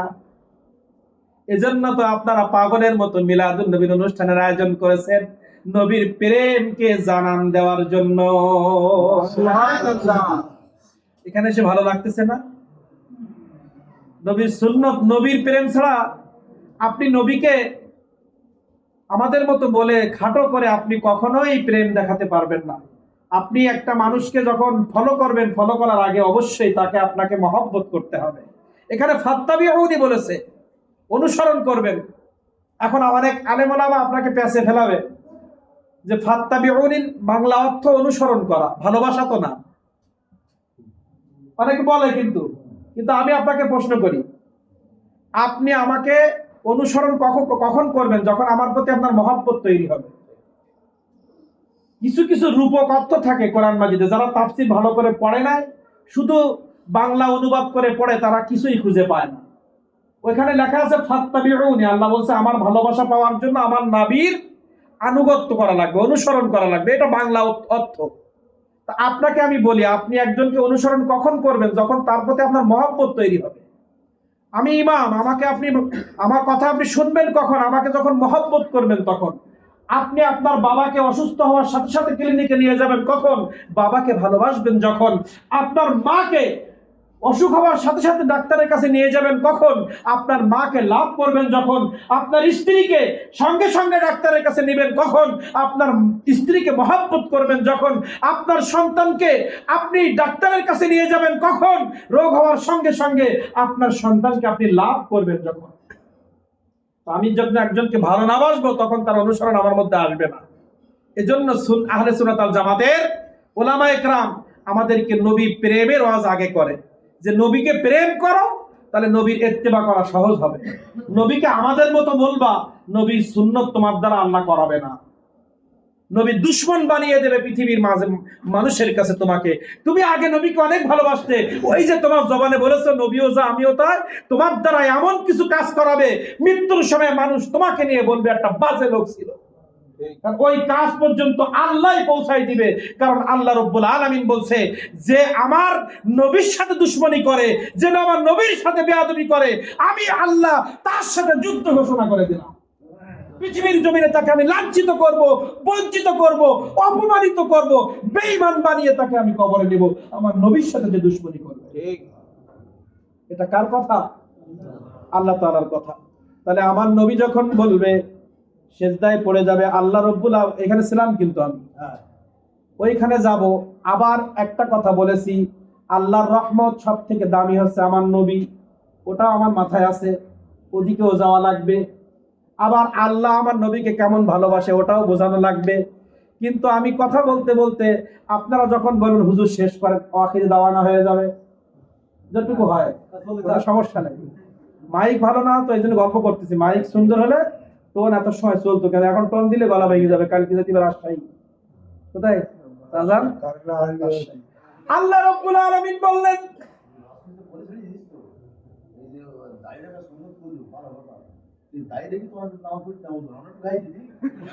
ওটাও হবে ওটা না। যে একটা জিনিস বুঝতে হবে শাহজাহান, আপনি আমার ভাই হন কি শাহজাহান হন, যেটা ভালো সেটা বলতে হবে। পাপ তো শুধু দাড়ি যারা রাখে তারা করে, আর কারা রাখে না তারা না। এটা সুন্নাত, এর মর্যাদা আমাকে দিতে হবে। যে এটাকে অবমূল্যায়ন করবে তার শাস্তি আছে, এটা আল্লাহ তাআলা দিবেন, অবশ্যই শাস্তি আছে। কিন্তু আমরা দাড়ি নিয়ে কোনো বাজে কথা মন্তব্য আমরা করব না। আমার নবী যখন সিজদায় পড়ে যাবেন, আল্লাহ রাব্বুল আলামিন বলবেন, নবী মাথা উঠান, উহুদে রক্তাক্ত হয়েছেন, কিছুই চান নাই। আপনার কাছে 2 বছর প্লাস জিবরাইল যায় নাই, আপনি ধৈর্য হারান নাই। আমি তো আসমান থেকে দেখেছি, আবু জেহেল, উতবা, সাইবার মতো বড় বড় কাফের আপনাকে এসে বলতেছে, মুহাম্মদ তুমি তো প্রতিদিন নতুন নতুন কথা শোনাও, আল্লাহ তাকি তোমাকে এই ওহী করেছে, এটা তোমার বানানো না। আমার নবীকে বলতো না তুমি বানাই বলতেছো? তখন যখন আমার নবী বলতে না এটা আল্লাহর কথা, তখন টিটকিরি করতে, এটাই আল্লাহ বলতেছেন। হে নবী, 2 বছরের প্লাস আপনার কাছে যখন জিবরাইল যায় না, আমি পরীক্ষা করেছিলাম। মক্কার বড় বড় কাফেররা আপনার কাছে এসে বলতেছিল, হে মুহাম্মদ তুমি তো আর নতুন কোনো বাণী শোনাও না, যে যার বাণী শোনাইতে সে তোমাকে ভুলে গেছে, যে আল্লাহ তোমাকে ডিরেকশন দিত, যে আল্লাহ তোমাকে ওহী নাজিল করতো, সে আল্লাহই তোমাকে ভুলে গেছে। তুমি পাগল, নাউজুবিল্লাহ। তুমি যদি ভালো হতা তাহলে আল্লাহ তোমাকে ভুলে যেত না। এইভাবে দীর্ঘদিন কাফেররা কষ্ট দেওয়ার পরে জিবরাইল আলাইহিস সালামকে আল্লাহ তাআলা বলতেছেন, জিবরাইল, ও জিবরাইল তুমি চলে যাও সূরা দোহা নিয়ে। আমার নবীর কাছে গিয়ে বলো, ওয়াদুহা। আল্লাহ রাব্বুল আলামিন কোন গুরুত্বপূর্ণ বিষয় যখন কোরআন মাজিদে বর্ণনা করতে গিয়েছেন, তার আগে 3 বার 5 বার 6 বার আল্লাহ কসম করেছেন। আমি আল্লাহ তাআলা কসম করে যে বিষয়টা আমাদের উপরে নাজিল করেছেন এটার গুরুত্ব আসমান সমান। আল্লাহ রাব্বুল আলামিন বলতেছে জিবরাইল তুমি আমার নবীর কাছে চলে যাও, আমার নবীকে গিয়ে বলো ওয়াদুহা, আমি আমার নবীর চেহারার কসম খেয়ে বলছি, আমি দিনের আলোর কসম খেয়ে বলছি, ওয়াল্লাইলি ইযা সাজা, আমি রাতের কসম খেয়ে বলছি, আমার নবীর চুল মুবারকের কসম খেয়ে আমি বলছি, ওই যে আবু জেহেল বলেছে আল্লাহ আমি নাকি আমার নবীকে ভুলে গিয়েছি, তুমি আমার নবীর কাছে গিয়ে বলো আমি কসম করে আমার নবীকে বলতেছি, আমি নবীর নূর মোবারক চেহারার কসম খেয়ে বলছি, আমার নবীর চুল মোবারকের কসম খেয়ে বলছি, আমি দিনের আলোর কসম খেয়ে বলছি, আমি রাতের অন্ধকারের কসম খেয়ে বলছি, মা ওয়াদ্দাআকা রব্বুকা ওয়া মা ক্বালা, আমি আল্লাহ আমার নবীকে ভুলেও যাই নাই, আমি আল্লাহ আমার নবীকে ছেড়েও দেই নাই, আমার নবীকে আমি ভুলে যাই নাই। এই যে দীর্ঘদিন ওহী না আসার কারণে কাফেরদের এই কথা আমার নবী সহ্য করেছে, আমার নবীকে পাগল বলেছে, আমার নবীকে উন্মাদ বলেছে, আমার নবীকে তারা অনেক কষ্ট দিয়েছে, এত কষ্ট দেওয়ার পরেও আমার নবী ধৈর্যহারা হয় নাই, আমার নবী আমাকে ভুলে যায় নাই। এজন্য আমার নবীকে গিয়ে বলো আমি আল্লাহ তাকে ছেড়ে দেই নাই, আমি আল্লাহ আমার নবীকে ভুলে যাই নাই। আর এই যে বিপদের মধ্যে ধৈর্য ধরার কারণে আমার নবীকে আমি একটা পুরস্কারের ঘোষণা দিলাম, ওয়ালা সাউফা ইউতিকা রাব্বুকা ফাতারদা, আমার নবীকে গিয়ে বলো ওয়ালা সাউফা ইউতিকা রাব্বুকা ফাতারদা, আমার নবী আমার কাছে যখন কিছু চাইবে, যতক্ষণ চাইবে আমি আল্লাহ ততক্ষণ দিতে থাকবো। সুবহানাল্লাহ। এই আয়াতের তাফসীরে মুফাসসিরে কিরাম বলেছেন আল্লাহ তাআলা আমার নবীকে বলেছে যখন যতক্ষণ ধরে চাবে ততক্ষণ দিবে।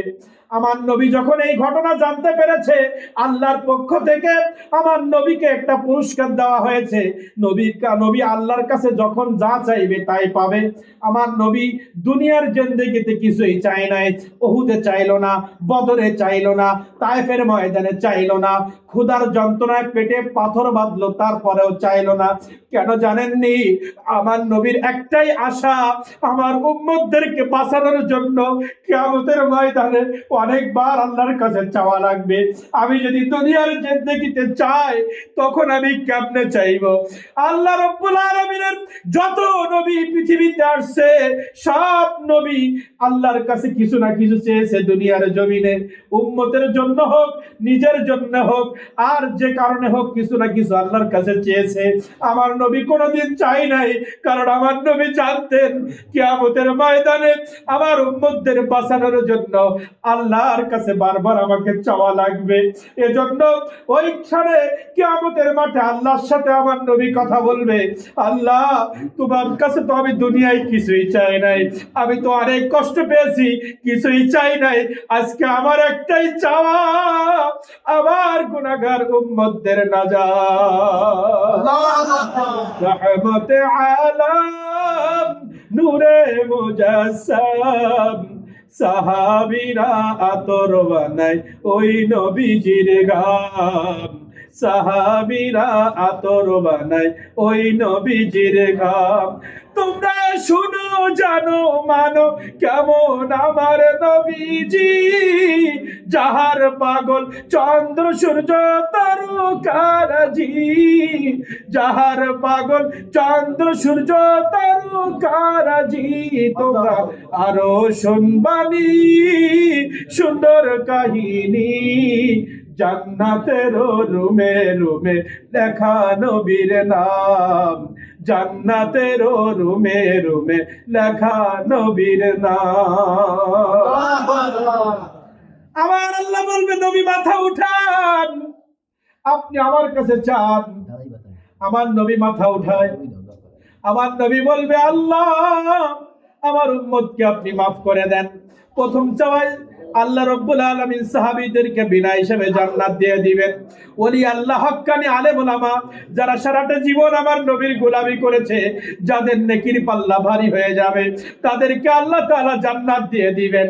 এইবার যাদের আমাদের মতো যারা গুনাহগার, একটু ভালো করে আবার মন্দ করি, শয়তানের ধোঁকায় আমরা গুনাহ করি, কিন্তু নবীর প্রেমের ব্যাপারে কোনো ছাড় দেই না, নবীর প্রেমে চোখের পানি ছেড়ে দেই। আপনি আজকে লিখে রাখেন, এই মিলাদুন নবীর অনুষ্ঠানে আমার নবীর মহব্বতে যদি আপনি চোখের পানি ছেড়ে দিতে পারেন, আমার নবী বলেছেন আমার মহব্বতে আমার উম্মতের যত পানি চোখ দিয়ে ঝরবে, একটা ফোঁটা পানিও কিয়ামতের ময়দানে বিফলে যাবে না। প্রত্যেক ফোঁটা পানি আমার আল্লাহ রাসূল আল্লাহর মাধ্যমে গচ্ছিত রেখেছেন। যখন আমাদেরকে জাহান্নামে নিয়ে যাবে, তখন আমাদের আমলনামাগুলো আমার নবী, আমরা যারা গুনার পাল্লা ভারী হয়ে যাবে, এই গুনার পাল্লা ভারী হওয়া উম্মতদের ব্যাপারে আমার আল্লাহর সাথে কথা হবে। আল্লাহ, এই উম্মতদের আমলনামাগুলো আমি একটু নিজে দেখতে চাই, আমি আমার নিজের চোখ মুবারক দিয়ে দেখতে চাই। আমার নবী বলবে আমার উম্মতের আমলনামাগুলো খুলো, যারা জাহান্নামী হয়েছে তাদের আমলনামাগুলো খুলো, যত পৃষ্ঠা উল্টায় শুধু গুনাহ, যত পৃষ্ঠা উল্টায় শুধু গুনাহ। আমার নবী তখন বলবে, আমার নবী তখন বলবে, আমি দেখো তোমার আমলনামার ভিতরে আমার উপরে কোনো দুরুদে মুবারাকা আছে কিনা। ওই দুরুদে মুবারাকা দিয়ে আল্লাহর সাথে আমার নবী লড়াইয়ে লিপ্ত হবে, আল্লাহর কাছে আমার নবী পেশ করবে। এর দলিল কি জানেননি? আমার আল্লাহ রাব্বুল আলামিন আমার নবীকে বলেছিলেন, আল্লাহ রাসূল আপনি আপনার উম্মতদেরকে বলে দিন মুহাব্বতের সাথে, ভালোবাসার সাথে আপনার যে উম্মত আপনার উপরে একবার দুরূদ শরীফ পড়বে, আমি আল্লাহ তার উপরে 10 বার রহমত নাজিল করব। নারায়ে তাকবীর, নারায়ে রিসালাত, ঈদ মিলাদুন নবী, 10 বার আমি রহমত নাজিল করব। আল্লাহ রাসূল সাল্লাল্লাহু আলাইহি ওয়াসাল্লাম এই দিনটা আমাদের জন্য কাজে লাগবে।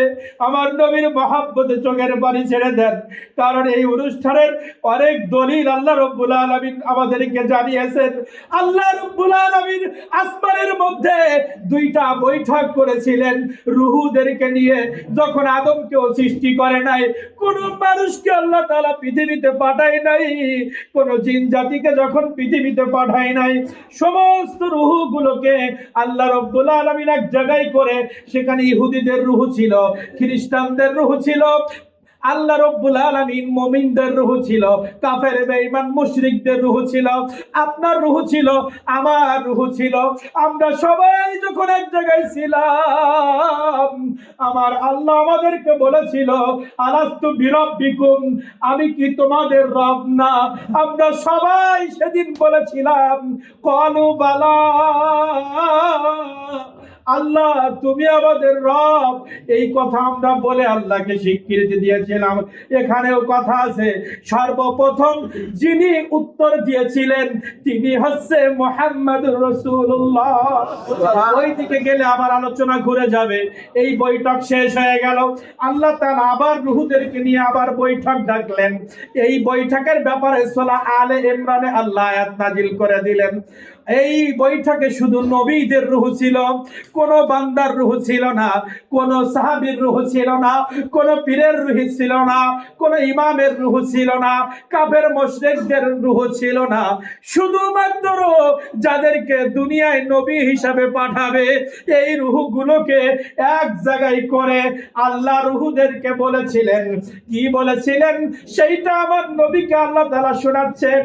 নবী আপনি স্মরণ করেন, দ্বিতীয় বৈঠকে আমি যে কথাগুলো বলেছিলাম, আল্লাহ তাআলা প্রত্যেক নবীদের রূহকে বলেছিল ওয়া ইয আখাযাল্লাহু মিসাকান নাবিয়িনা লামা আতাইতুকুম মিন কিতাবিন ওয়া হিকমাতিন সুম্মা জাআকুম রাসূলা মুসাদ্দিকাল লিমা মাআকুম লা তু'মিনুন্না বিহি ওয়া লা তানসুরুন্না ক্বালা আকরারতুম মা আখাযতুম আলা যালিকুম ইসরি ক্বালু আকরারনা। আল্লাহ রাব্বুল আলামিন রূহ জগতে সব নবীদের রূহ নিয়ে বলেছে, ওয়া ইদ আখাযাল্লাহু মিসাকান নাবিয়িন, হে আদম তুমি আমার নবী, হে মুসা তুমি আমার নবী, হে ঈসা তুমি আমার নবী, তোমরা সবাই আমার পক্ষ থেকে দুনিয়ায় যাইবা। কিন্তু আজকে তোমাদের কাছ থেকে আমি একটা স্বীকৃতি নিব, আজকে আমি একটা ওয়াদা নিব, তোমাদের সবাইকে আমি দুনিয়ায় পাঠাবো। এবং শুধু পাঠাবো না, কিতাব ওয়া হিকমা, তোমরা কিভাবে চললে মানুষ তোমাদেরকে রেসপেক্ট করবে, মানুষ তোমাদেরকে গ্রহণ করবে, তোমরা কিভাবে দুনিয়ায় চলবা, এর জন্য ওয়াল কিতাব, আমি একটা কিতাব দিব, ওয়াল হিকমা, কিতাবের বাইরে তোমাকে এমন কিছু জ্ঞান দিব, সেই জ্ঞান দিয়ে তুমি মানুষকে বুঝাইতে পারবা। আমি তোমাদেরকে কিতাবও দিব এবং বিজ্ঞানসম্মত জ্ঞান দিয়ে পৃথিবীতে আমি তোমাদেরকে পাঠাবো। কিন্তু পৃথিবীতে পাঠানোর পরে সুম্মা জাআকুম রাসূলা, আমার সবথেকে মহব্বতের নবী, যাকে সৃষ্টি না করলে আদম তোমাকে সৃষ্টি করতাম না, যাকে সৃষ্টি না করলে আসমান সৃষ্টি করতাম না, যাকে সৃষ্টি না করলে জমিন সৃষ্টি করতাম না, সেই নবীকে আমি পৃথিবীতে পাঠাবো। কিন্তু আদম তুমি আজকে ওয়াদা করো, মুসা তুমি আজকে ওয়াদা করো, ঈসা তুমি আজকে ওয়াদা করো, সুম্মা জাআকুম রাসূলা, আমার রাসূল যখন দুনিয়ায় যাবে, মুসাদ্দিকুল লিমা মাআকুম, তোমাদের সাথে যখন মিশে যাবে, মুসাদ্দিকুল লিমা মাআকুম, লা তুমিনুন্না বিহি ওয়া লা তানসুরুন্না, লা তুমিনুন্না বিহি, আমার নবীর উপরে তোমরা ঈমান আনবা কিনা, ওয়া লা তানসুরুন্না, আমার নবীর কাজে তোমরা সহযোগিতা করবা কিনা। আজকে আমার কাছে ওয়াদা করতে হবে। প্রত্যেক রূহ সেই দিন আল্লাহকে বলেছিল, আল্লাহ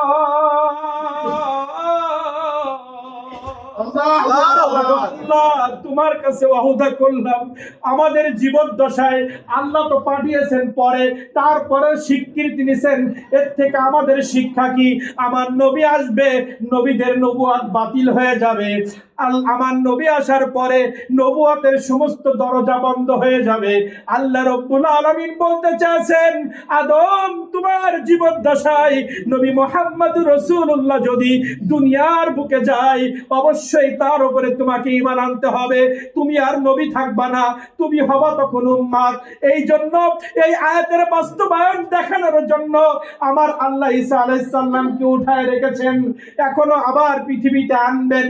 কারণ রূহ জগতে আল্লাহ তাআলা যে ওয়াদা করিয়েছিলেন, এই ওয়াদার বাস্তবায়ন কিয়ামতের আগে ঘটবে। কিয়ামতের আগে ঈসা আলাইহিস সালামকে আবার পৃথিবীর জমিনে আল্লাহ পাঠাবে। আর ঈসা আলাইহিস সালাম যখন এই জামানায় পৃথিবীতে আসবে, তাকে অবশ্যই আমার নবীর উম্মতের পরিচয় দিয়ে আসতে হবে। নারায়ে তাকবীর, নারায়ে তাকবীর, নারায়ে রিসালাত, ঈদ মিলাদুন নবী। আমার নবী দুনিয়ায় আসার পরে সব নবীর নবুয়ত বাতিল হয়ে যাবে।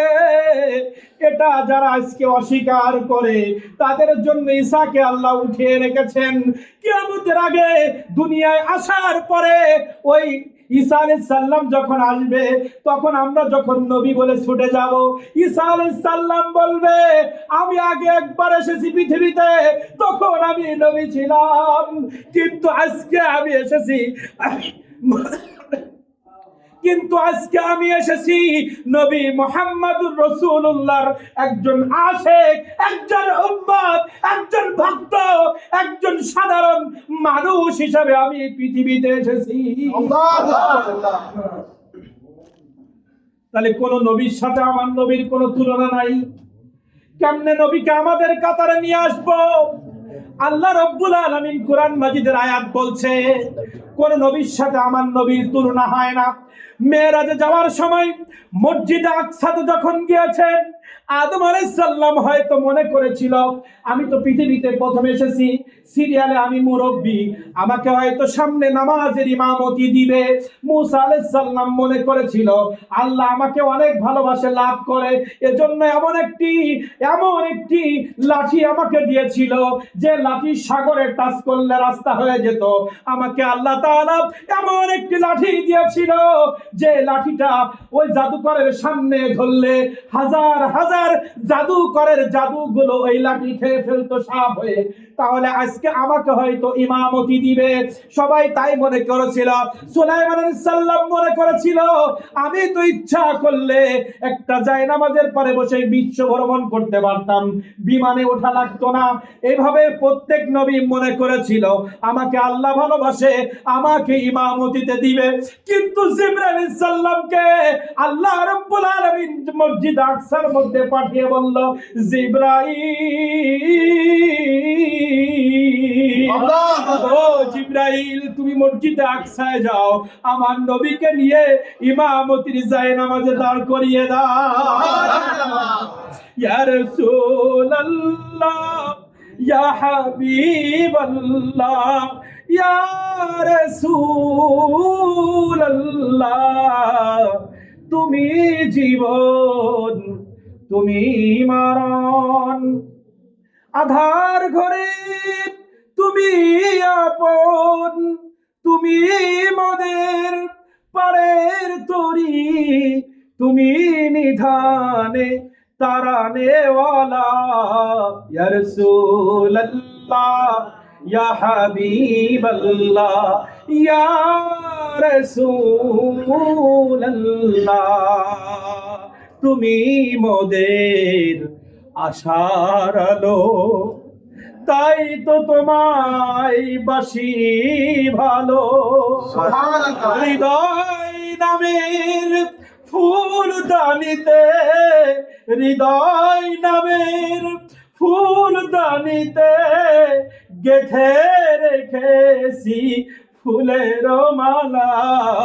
ইয়া রাসূলুল্লাহ, ইয়া হাবিবাল্লাহ, ইয়া রাসূলুল্লাহ। আল্লাহ রাব্বুল আলামিন বলবেন, বন্ধু মাথা ওঠান। আমার নবী বলবেন, আমার একটা উম্মত জাহান্নামে থাকতে আল্লাহ আমি মাথা ওঠাবো না। তাহলে কিয়ামতে বাদশাহ আমার নবী, সবাই ইয়া নফসি ইয়া নফসি বলবে নিজের গুনার জন্য, বাঁচার জন্য। আর সেইখানে আমার নবী বলবে ইয়া উম্মতি, ইয়া উম্মতি। এই হাদিসে মুবারাকা প্রমাণ করে আমার নবীর কোনো গুনাহ ছিল না। যার গুনাহ আছে সে কিয়ামতের ময়দানে ইয়া নফসি বলবে, আর যার গুনাহ নাই সে বলবে উম্মতি। সুবহানাল্লাহ। যে নিজেই বাঁচতে পারে না সে বলবে ইয়া নফসি, আর যে নিজেই বেঁচে বসে আছে সে বলবে উম্মতি। তাহলে নিজের কথা না বলে আরেকজনের কথা যখন বলবে তাকে আল্লাহ কতটুকু লাভ করে। এবার প্রশ্ন, আল্লাহ রাব্বুল আলামিন বললেন আমার নবীকে কেমন ভালোবাসি জানোনি? তোমরা মিলাদুন নবী কেন করতেছো তোমরা জানোনি? আমার নবীকে আল্লাহ তাআলা বললেন, কিছু দরকার নেই, কিছু দরকার নেই, বাতাস না, টাক টাক টাক এই ভাই মহব্বতের জজবা তৈরি হয়ে গেছে না, মহব্বতের কথা বলতে দেন।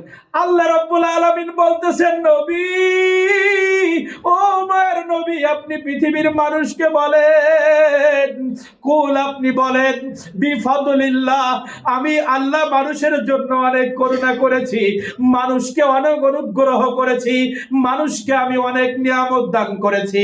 কুল, আপনি বলেন, বিফাদলিল্লাহ, ফাদল মানে অনুগ্রহ, আল্লাহর পক্ষ থেকে যা কিছু আমাদেরকে দিয়েছেন এটা হচ্ছে ফাদল। এই ফাদলের ব্যাখ্যা ইবনে আব্বাস রাদিয়াল্লাহু তাআলা আনহু বলেন, এই ফাদল মানে কোরআন মাজিদ, এই ফাদল মানে ইলম, এই ফাদল মানে ইসলাম।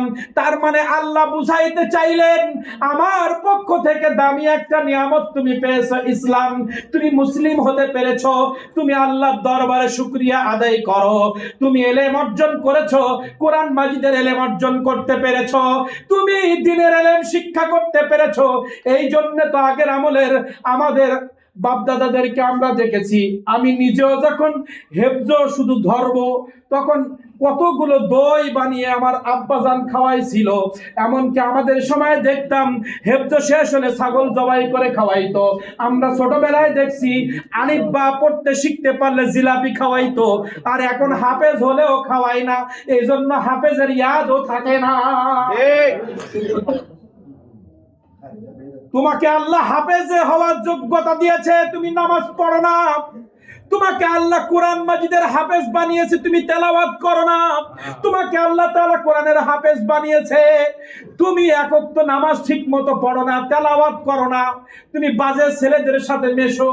আল্লাহ তোমার ভুলিয়ে দিয়েছে, কারণ তুমি তো সেই মহাব্বত করো নাই। এখন আর সেই গরু জবাই হয় না।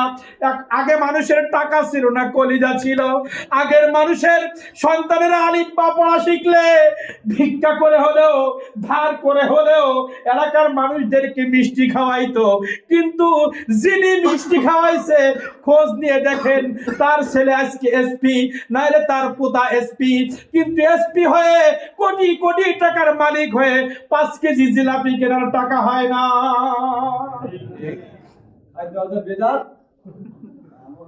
বেদাত বললে ওয়াজ ঘুরে যাবে। বেদাত মানে নতুন আবিষ্কার, যেটা রাসূলের জামানায় ছিল না। আপনি যদি আজকে বলেন রাসূলের জামানায় যেটা ছিল না, বর্তমান আবিষ্কার হয়েছে, তাকে বাংলার অর্থ বেদাত বলে। এখন যদি আপনি বলেন, তাহলে আমি কয়েকটি হাজার হাজার বেদাতের কথা বলতে পারবো। কিন্তু বেদাতের সংজ্ঞা বুঝতে হবে।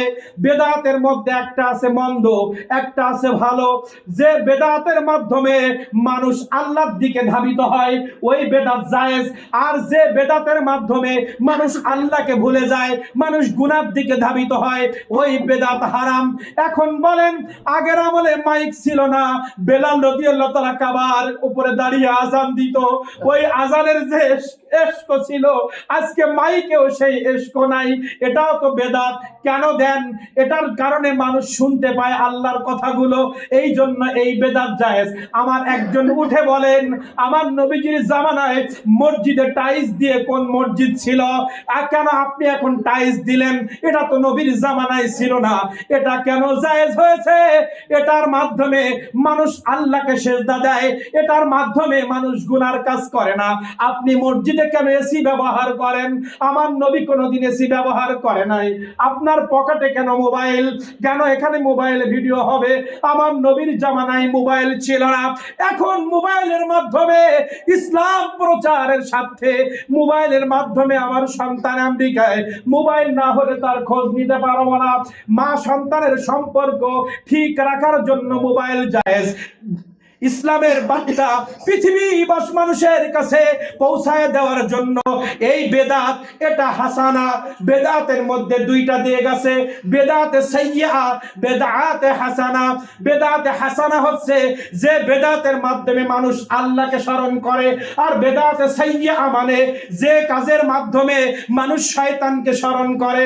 এখন আপনি বলেন, নবীর জামানায় এই সুন্দরভাবে মিলাদুন নবী হতো না, আমরা করি।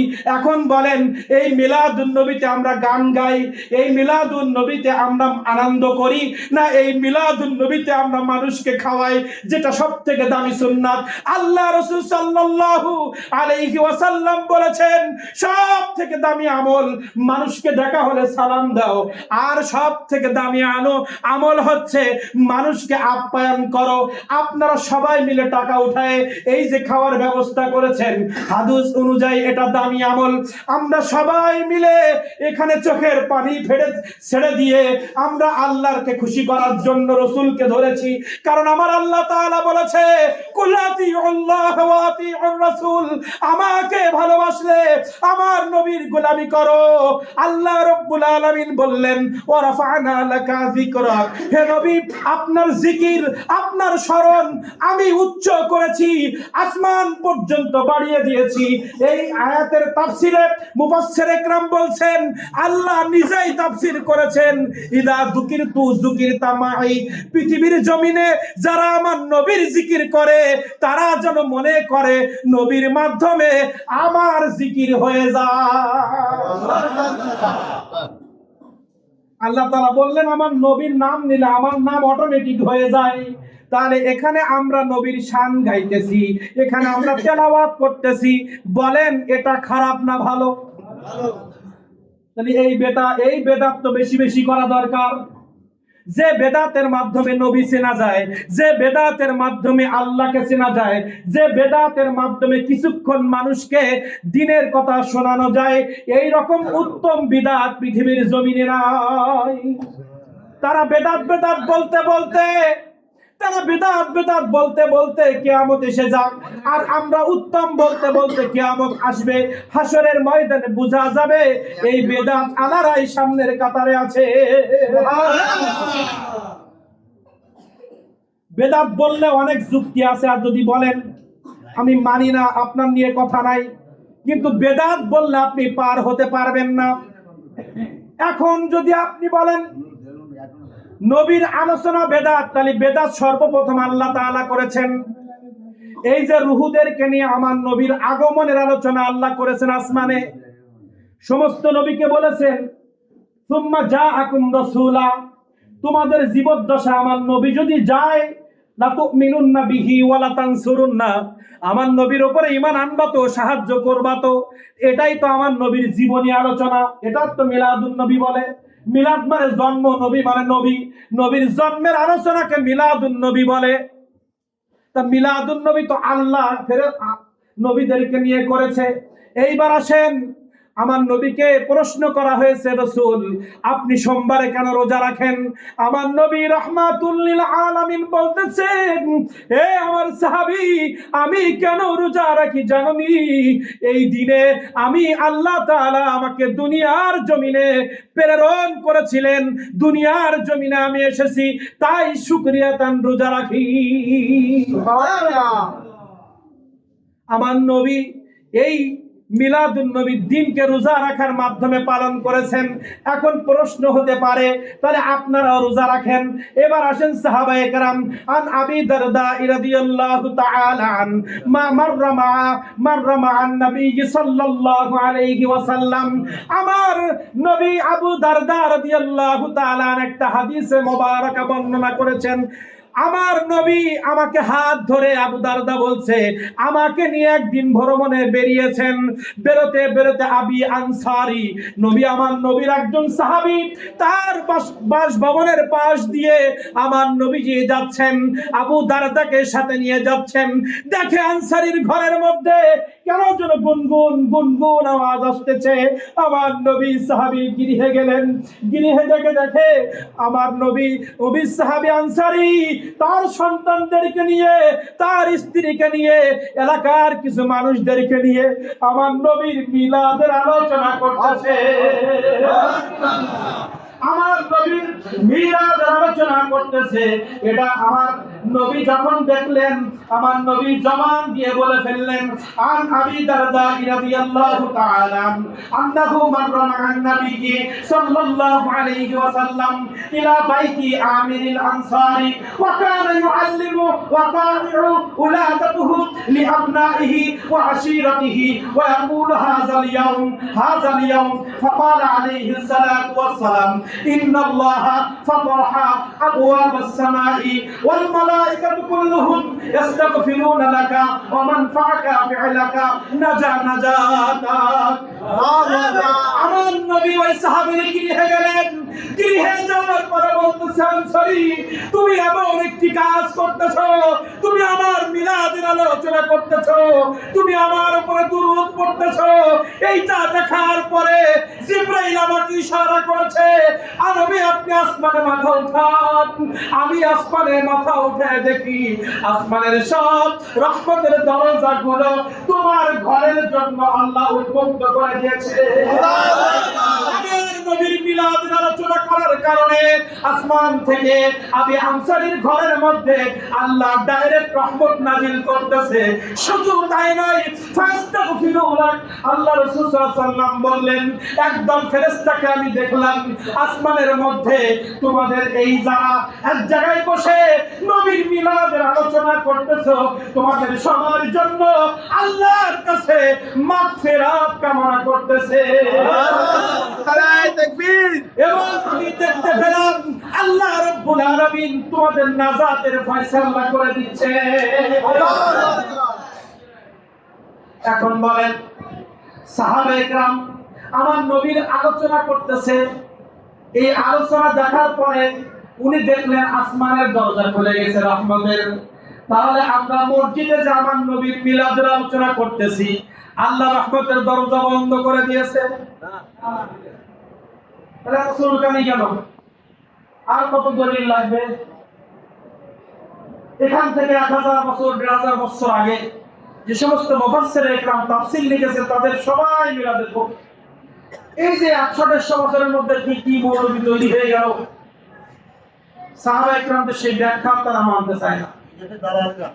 তারা বড় বড় ডক্টরেট অর্জন করে সাহাবীদের ব্যাখ্যা নিতে চায় না। তারা এখন বলতেছে নবী ভুল করেছে, সাহাবীরা ভুল করেছে, নাউযুবিল্লাহ। যে সাহাবীদের সামনে আল্লাহ আয়াত নাযিল করেছে তাদের সামনে বেয়াদবি করে সেই মানুষ আবার উম্মত দাবি করে। সাহাবী ভুল করতে পারে? আল্লাহ রাসূলরা ভুল করতে পারে, নবীরা ভুল করতে পারে? কিন্তু এখান থেকে নবীর সাহাবীরা যারা তাফসীর লিখেছে তারা নবী ভুল করেছে এই বাক্য লিখে নাই কোন তাফসীরে।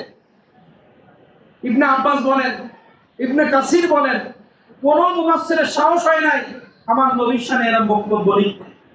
কিন্তু 150 বছরের মধ্যে ইহুদিদের টাকা খেয়ে ইহুদিদের সাথে সম্পর্ক বজায় রাখতে গিয়ে আয়াতের তাফসীর করে বলল আমার নবীও ভুল করতে পারে। এবার আমি একটা আয়াত বলি, আপনি যদি বলেন নবী ভুল করতে পারে, এটা বললে কোরআনের সাথে সাংঘর্ষিক। হ্যাঁ, একটা আয়াত দিয়ে আমি বুঝাই, কুল ইন্নামা আনা বাশার। আচ্ছা বলেন তো, আল্লাহ তাআলা এই আয়াত যখন নাযিল করেছে, এই আয়াত আল্লাহ তাআলা আমার নবীকে বলতেছে, হে নবী আপনি তাদেরকে বলেন আপনিও তাদের মতো একজন মানুষ। এই আয়াতের ব্যাখ্যা, কুল আপনি বলেন ইন্নামা আনা বাশার, আপনিও তাদের মতো একজন মানুষ। এখন বলেন আল্লাহ রাসূল তাদের মতো একজন মানুষ, এই কথাটা কাদেরকে বলছিল? সিদ্দিক আকবরকে বলছিল? না সে সময় কাফেরদেরকে বলছিল? কোন মুসলমানের কাছে, কোন ইমানদারের কাছে আনা বাশার শব্দ আল্লাহ ব্যবহার করে না। কাফেররা তো এমনি মুসলমান হয় না, তাদের কাছে যত ছোট হবে তত দাওয়াতের সুবিধা হবে। একজন মোটে আল্লাহকে মানে না, তাকে গিয়ে যদি আপনি গরম গরম কথা বলেন সে মানবে? ওই মুসলমানের নামাজ রাখতে আসলে তাই নাম শিক্ষায়। আর একজন কাফের ধরে আপনি মসজিদে আনবেন? কাফের কি বলবেন আমি বিশাল নবী? আমাকে যে চেনে না তাকে আপনি বলতে পারবেন ওই হুজুর অনেক ভালো? আমার সম্পর্কে আপনার জানতে হবে। তা কাফেররা আমার নবীকে এখনো চিনেই নাই, তার কাছে গিয়ে বলবে আমি একজন নূর নবী? এমনি তো বলে পাগল, বানায় বানায় কথা বলে, সেখানে গিয়ে যদি আবার বলে আমি বিশাল কিছু, তারপরেও যদি আমার নবী সেখানে আনা বসার বলে থাকে, এর পরের শব্দ কি? আমার নবী বলতেছেন মা ইউহা ইলাইয়া, তোমরা শুনে রাখো আমি তোমাদের মতো মানুষ ঠিকই, কিন্তু আমার কাছে জিবরাইল আসে আর তোমাদের কাছে শয়তান আসে। তাহলে যার কাছে শয়তান আসে আর যার কাছে জিবরাইল আসে সে আপনি এক নয়, এইটুকু বুঝতে গেলে মগজ লাগবে। আর সাধারণ সেন্স দিয়ে যদি বলেন আমার নবীকে আপনি কোন সময় আলাদা করতে পারবেন না। এইবার আসেন, হুয়াল্লাযী আরসালা রাসূলাহু বিল হুদা ওয়া দীনিল হক। আল্লাহ তাআলা বললেন আমি সেই আল্লাহ যিনি আরসালা প্রেরণ করেছি বিল হুদা হেদায়েত সহকারে। কি সহকারে? তাহলে যাকে আল্লাহ বলতে আমার নবীকে আমি একেবারে পাকাপোক্ত করে, মানে আমার নবীকে আমি নিজে নিয়ন্ত্রণ করি। দেখেন আমাদের নিয়ন্ত্রণ আমরা আল্লাহ আমাদের ছেড়ে দিয়েছে, তোমরা দুনিয়ায় যেভাবে পারো চলবা। শয়তান তোমাদের ধোঁকা দিতে পারবে, কিন্তু সেখানে তোমার নিজের নফসের ঈমানের জোরে ফিরে আসতে হবে। কিন্তু রাসূলের ব্যাপারে আল্লাহ তাআলা বলেছে আমার নবীর রশি আমার ডাইরেক্ট হাতে, আমার নবী আমার ইশারা ছাড়া কোনো কথা বলে না। এজন্য নবী আর নবীকে কোনো শয়তান ধোঁকা দিতে পারে না। এজন্য আল্লাহ তাআলা বলেছে বিল হুদা ওয়া দীনিল হক, হেদায়েত সহকারে সত্য দিন নিয়ে আমি নবীকে পৃথিবীর জমিনে পাঠিয়েছি। সুবহানাল্লাহ। নবী তোমাদেরকে গন্তব্যে পৌঁছায় দেওয়ার জন্য পৃথিবীতে আসছে। নবীর কাছে যাইবা, তুমি গন্তব্যে পৌঁছায় যাবা, সে গন্তব্যের নাম হচ্ছে জান্নাত। আমার নবীর স্পর্শ কেমন দামি। আনাস রাদিয়াল্লাহু তাআলা এনার বাড়িতে কিছু মেহমান গিয়েছেন, মেহমানদের বসায় দিয়েছেন খানার জন্য। আনাস রাদিয়াল্লাহু তাআলা একটা দস্তরখানা নিলেন, দস্তরখানাটা মেহমানদের সামনে চুলার ভিতরে দিলেন, আবার হাত দিয়ে চুলার থেকে বের করে এনে সাহাবীদের সামনে বিছায় দিলেন। সাহাবীরা বলতেছে আনাস এই কাপড়টা তুমি চুলার ভিতরে দিলে, আবার দেখি সুন্দর করে বাহির করে আনলেন। তোমার হাতে যখন ছিল তখন তো এত সুন্দর ছিল না, চুলার মধ্যে বের করার পরে দেখি নতুন হয়ে গেছে, ব্যাপার কি? আনাস রাদিয়াল্লাহু তাআলা আনহু বললেন, আপনাদের মতো আমার নবী একদিন আমার বাড়ি মেহমান হয়ে আসছিলেন। আমি এই দস্তরখানা বিছিয়ে আমার নবীকে মেহমানদারি করেছিলাম। মেহমানদারি করার পরে খানা শেষে এই কাপড়ের মধ্যে আমার নবী হাতটা মুছেছিলেন। হাত মোবারক মোছার পরে আমার নবী চলে যাওয়ার পরে আমি একটু করে চিন্তা করে দেখলাম আমার নবী হাত মুছেছে, দেখি একটু পরীক্ষা করে। আমার নবী চলে যাওয়ার পরে ওই কাপড়টি আমি আগুনের ভিতরে দিলাম। আগুনের ভিতরে দেওয়ার পরে চতুর্দিকে আগুন জ্বলে, কিন্তু কাপড়ে আগুন লাগে না। কাপড়ে আগুন লাগে না, কাপড়টা বের করে এনে দেখলাম কাপড়টা আরো চকচকা ফকফকা হয়ে গেছে। নবীর টাচ পেয়ে যদি কাপড়ে আগুন না লাগে, তাহলে সেই নবীর সুন্নাত যদি আমার ভিতরে ঢুকাইতে পারি, শয়তান কোনোদিন আমাদেরকে পথভ্রষ্ট করতে পারবে না। আপনি ওযু করেন, ওযুর সুন্নাত আদায় করেন, আপনার ওযুর চেহারায় কোনোদিন জাহান্নামের আগুন লাগবে না। কিন্তু আমার মসজিদে সহ আমি যেখানে থাকি, আমার মসজিদ তো না, আল্লাহর মসজিদ, আমি ওখানে খাদের। আমরা অনেক সময় এই বাংলা ব্যবহারিক শব্দে এমন বলি, আমার মসজিদ হচ্ছে কোথায়? বাহাদুরপুর। তাহলে মসজিদ আমার বলায় সিঁড়ি হয়ে গেল না? কিন্তু আমার নিয়ত কিন্তু ওটা না, কিন্তু টপিক ভুল হয়ে গেছে। কিন্তু এটা আমাদের খেয়াল করা উচিত যে আমি আল্লাহর অমুক ঘরের খাদেম, আমি আল্লাহর অমুক ঘরের ইমাম, তাহলে সিঁড়ি হলো না। ডাইরেক্ট যদি বলে আমার মসজিদ, ওকে আমার বাবার মসজিদ নেই, যে যা কাঁদতেছে সেও তো আল্লাহর নামে অক্ষ করে দিচ্ছে। কিন্তু আমরা এটা এমনি কথায় বেরোয় আসে আমার মসজিদ, এটা আমিও অনেক সময় বলে ফেলি, সাথে সাথে তওবা করে নেই, কারণ এটা তো আমার নিজের ইচ্ছাই না। তা দেখেছি আমি যেখানে খেদমতে আছি সেখানেও ওযুখানায় গল্প হয়। ওযুখানায় গল্প করতে গিয়ে আমি আগে জয় বললাম না, এই ওযুর মধ্যে বিসমিল্লাহ সহকারে আজকে ওযু করেছেন কারা? 4টি না 5টা হাত। তো বিসমিল্লাহ না বলে তো ওযুই হয়, কিন্তু আমরা নামাজে তো গলা খাকারে আসবে ইমাম সাহেবের সরা বড় হলে, কারণ তো ওযুই তো ঠিকঠাক হয় না, ওযু ঠিকঠাক হয় না। এজন্য আজকের মাহফিল থেকে আমরা এই তর্কতর্কি দরকার নাই। আমাদের একটা জিনিস বুঝতে হবে, যদি কেউ বেদাত বলে আপনাদের সাথে লড়াই করে, তার উত্তর আছে। আর যদি সে আমি মানি না, তাহলে আমার কোনো কথা নেই। আর যদি বেদাত বলো, তাহলে এই বেদাত খারাপ না ভালো এটা প্রমাণ করে যাও। কারণ আমাদের কাছে যে কিতাব আছে 1000 বছর আগের মুফাসসিরদের লেখা, শাহ ওয়ালিউল্লাহ মুহাদ্দিস দেহলভী রাহমাতুল্লাহ আলাইহি, সারা বিশ্বের 1 নম্বর মুহাদ্দিস ভারতবর্ষে, উনি মিলাদুন নবীর উপরে কিতাব লিখছেন। আশরাফ আলী থানভী কওমীদের সবথেকে বড় মাথা, উনার উর্দু কিতাব লেখা আছে মিলাদুন নবীর উপরে, কিন্তু এখন তারা মানে না। এখন যদি আপনি বেদাত বলেন, তাহলে আমাদের হাজারো দলিল আছে ওর ভিতরে লড়াই করে আমাদের এটাকে হাসানা প্রমাণ করা। সাহাবীদের জামানায় ছিল না, রাসূলের জামানায় ছিল না, তারপর আমরা করব। এর দলিল আমাদের কাছে আছে পর্যাপ্ত পরিমাণ। আর যদি বলেন আমি মানি না, তাহলে আপনার সাথে কোনো ডিবেট নেই। না মানলে আর কি ডিবেট হবে? নবীর মিলাদ যদি না মানেন, তো নবী মানার দরকার নেই। আর যদি বলেন বেদাত, তাহলে আমাদের মজা আছে, কারণ এই বেদাতের মধ্যে কোনো গুনাহ হয় না। হয় এই বেদাতের মধ্যে আমরা নবীর আলোচনা করছি। আর সালাম, আমার আল্লাহ তাআলা বলতেছেন পৃথিবীতে সব ধ্বংস হয়ে যাবে, তোমরা সবাই মিলে আমার নবীর বিরোধিতা করবা, সবাই মিলে, কিন্তু আমার নবীর সামান্য চুল পরিমাণ মর্যাদা পূর্ণ করতে পারবা না। আমার সবাই মিলে যদি বিশ্বের কাফের, বেঈমান, মুশরিক, ইমানদার সবাই মিলে আমার নবীর মর্যাদা সারা জীবন গাইতে থাকো, আমার নবীর বাড়াতে পারবো না। কারণ আমি যা বাড়াই দিছি, আল্লাহ তাআলা বলছে আমার নবীর ইজ্জত আমি যা দিয়েছি, তা পৃথিবীর সবাই মিলে কোটি কোটি বছর ধরে তা করতে পারবো না। কি বাড়াইতেছে? জিবরাইলকে মাইনাস করে বললো অনেকদিন তোমার মাধ্যমে আমার নবীর সাথে কথা বলেছি, কিন্তু আমি মনে হয় এটা আমার নবীর সাথে যাচ্ছে না। জিবরাইল তুমি আউট, তুমি শুধু মসজিদে আকসা পর্যন্ত আনো, এর প্রথম আসমানে তুমি চলে যাও, আমার নবীর সাথে আমি ডাইরেক্ট কথা বলবো। জিবরাইল মাইনাস। আল্লাহ তাআলা বলছে অনেকদিন তো তোমার মাধ্যমে কথা বললাম, এখন ডাইরেক্ট আমার নবীর সাথে কথা বলবো। যেখানে কোন নবী যাইতে সক্ষম হয় নাই। মুসা আলাইহিস সালাম শুধু একটু দেখা করতে চেয়েছে, মাত্র 17,000 নূরের পর্দা কেবল ফাটাল দিয়েছে, মুসা বেহুশ। আর সেই সব ভেদ করে আল্লাহ আরশে আজিমে গিয়ে ফাওহা, আল্লাহ রাসূল সাল্লাল্লাহু আলাইহি ওয়াসাল্লাম সামনাসামনি দেখা হয়েছে, তার দলিল সূরা নাজাম। আল্লাহ তাআলা বলেছে ফাওহা ইলা আবদিহি মা আওহা, আমার বান্দা মুহাম্মদকে আমার যা দেওয়ার সব দিয়েছে, আমার কাছে কিছু নাই। সুবহানাল্লাহ। আমার আল্লাহ আমি যা সৃষ্টি করেছি সব মুহাম্মদকে আজকে মেরাজে দিয়ে দিয়েছে।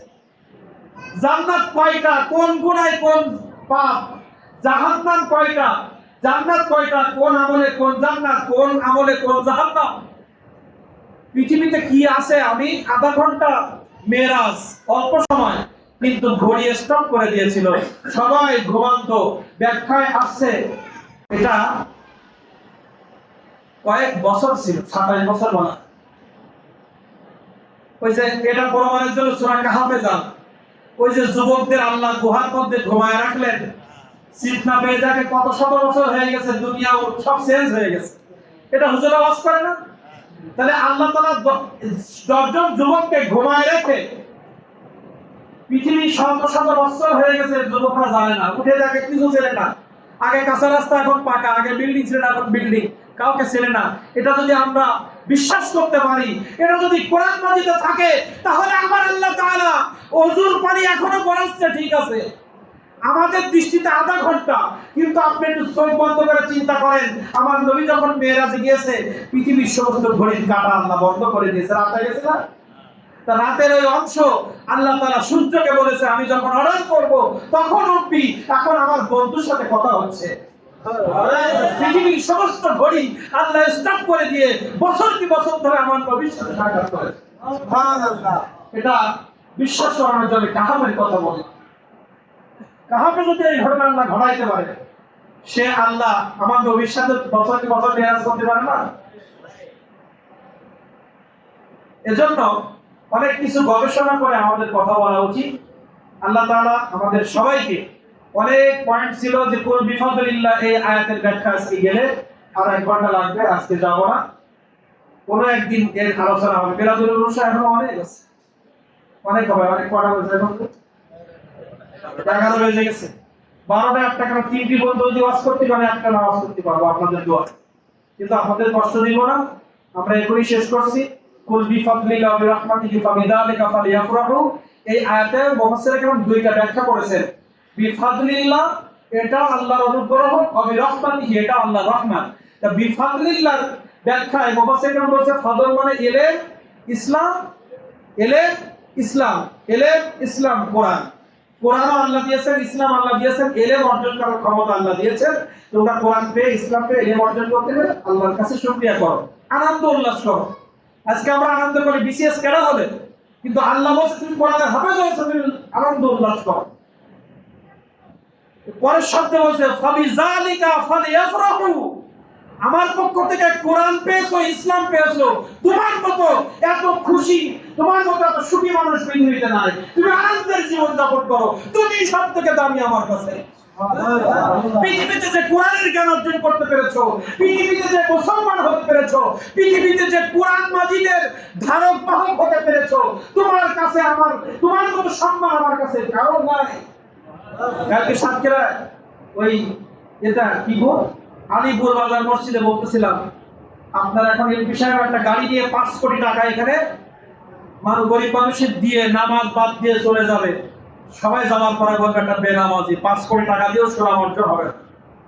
কিন্তু একজন ভ্যানওয়ালা, এর দলিল দিচ্ছে আমি, একজন ভ্যানওয়ালা এখান থেকে ভ্যান চালিয়ে আজানের সাথে সাথে ভ্যানটা তালা মেরে ওযু করে নামাজে আসবে, যখন যাবে সবাই বলবে দেখো কত ভালো মানুষ।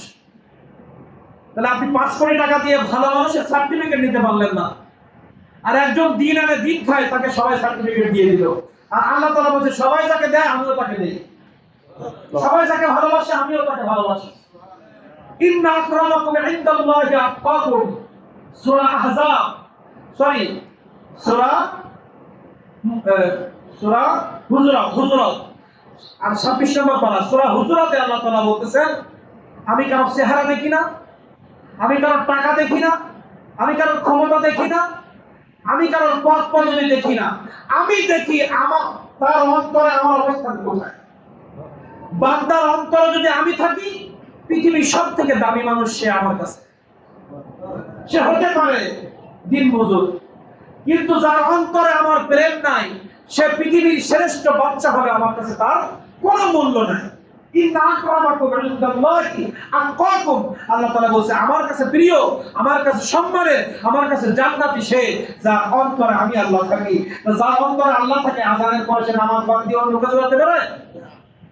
একজন মানুষ ঘুষ খায়, সুদ খায়, জেনা করে, মদ খায়, টেন্ডারবাজি করে, নামাজ পড়ে না, অপসংস্কৃতির সাথে জড়িয়ে আছে, সে কোটি টাকার মালিক হলেও আল্লাহ তাকে ভালোবাসে না, মানুষও তাকে ভালোবাসে না।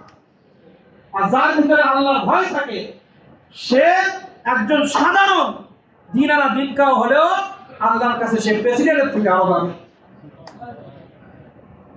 আল্লাহ তাআলা বলছেন তুমি ইসলাম পেয়েছো, ইমানদার হয়েছো, কোরআন পেয়েছো, তুমি খুশি হও, সবসময় হাসি খুশি থাকো, তুমি আনন্দ উল্লাস করো, তুমি হাসি খুশি থাকো, তোমার কোনো পেরেশানি নাই।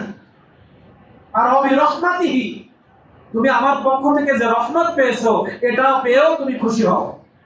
অবি রহমাতিহি, ইবনে আব্বাস বলছে হুয়া মুহাম্মাদুর রাসূলুল্লাহ, কারণ ফাদল মানে কোরআনও হয়ে গেছে, ইসলামও হয়ে গেছে, ইলমও হয়ে গেছে, এখন একটা বড় দামি রহমত থাকে, সেটা আমার নবী। এজন্য এই রহমতের পক্ষে আব্বাস রাদিয়াল্লাহু বলছে এই রহমত মানে আমার নবী, আমার নবীকে তোমরা নবী হিসাবে পেয়েছো, খুশি আনন্দ করো। এর এগেইনস্টে সূরা আম্বিয়ার একটা আয়াত এখানে নিয়ে আসছে। সাহাবায়ে কেরাম বলতেছেন, মুফাসসির একরাম বলছে আমা আরসালনাকা ইল্লা রাহমাতাল লিল আলামিন, আমার নবীকে পৃথিবীবাসীর জন্য রহমত বলেছে আম্বিয়ায়, আর এখানে বলছে ওয়া বি রাহমাতিহি। আজকে একটা জিনিস সবক নিয়ে যান, কোরআনের ব্যাখ্যা করতে গেলে এক আয়াত দিয়ে আরেক আয়াত নিয়ে আসলে বোঝা যায়। কোরআনের ব্যাখ্যা কয়েকটা হয়, একটা আয়াতের অর্থ বোঝার জন্য অন্য সূরা থেকে আরেকটা আয়াত এনে তারপরে বুঝতে হয়। একটা আয়াত বোঝার জন্য বনি ইসরাইলের কাহিনী এনে বুঝতে হয়। অনেক সময় আয়াত বোঝার জন্য মুসা আলাইহিস সালামের তাওরাত থেকে উদাহরণ নিয়ে ওই আয়াতের ব্যাখ্যা না করলে ওই তাফসীর কেউ বুঝবে না। এজন্য আয়াত দিয়ে আয়াতের তাফসীর হয়, আবার হাদিস দিয়ে, হাদিস না থাকলে আপনি আবার আয়াত বুঝবেন না। তাহলে হাদিস দিয়ে তাফসীর, আয়াত দিয়ে তাফসীর, আর ওই তাওরাত ইনজিলের কিছু উদাহরণ নিয়ে এসে আপনার তাফসীর লিখতে হয়। এজন্য তাফসীর আয়াত দিয়ে আয়াত হয়। তো এখানে বলছে অবি রহমাতিহি, এই রহমত বোঝানোর জন্য আম্বিয়ার ওই রহমত এখানে ফিট করে বলছে এই রহমত মানে আল্লাহ তাআলা আমার নবীকে পেয়ে পৃথিবীর মানুষকে খুশি হতে বলেছে। এই রহমতটা এই মাসে এসেছে, আমরা খুশি হয়ে খাবার পাকিয়ে লাইটিং করে মাইকিং করে আনন্দ উল্লাস করে কান্নাকাটি করে আমরা খুশি উদযাপন করি। আমাদের পক্ষে কোরআনের আয়াত আছে, আমাদের পক্ষে হাদিস আছে, মুখ খারাপ করার কোনো কারণ নাই। আমরা এখন মিলাদ ও মুনাজাত করে অনুষ্ঠান শেষ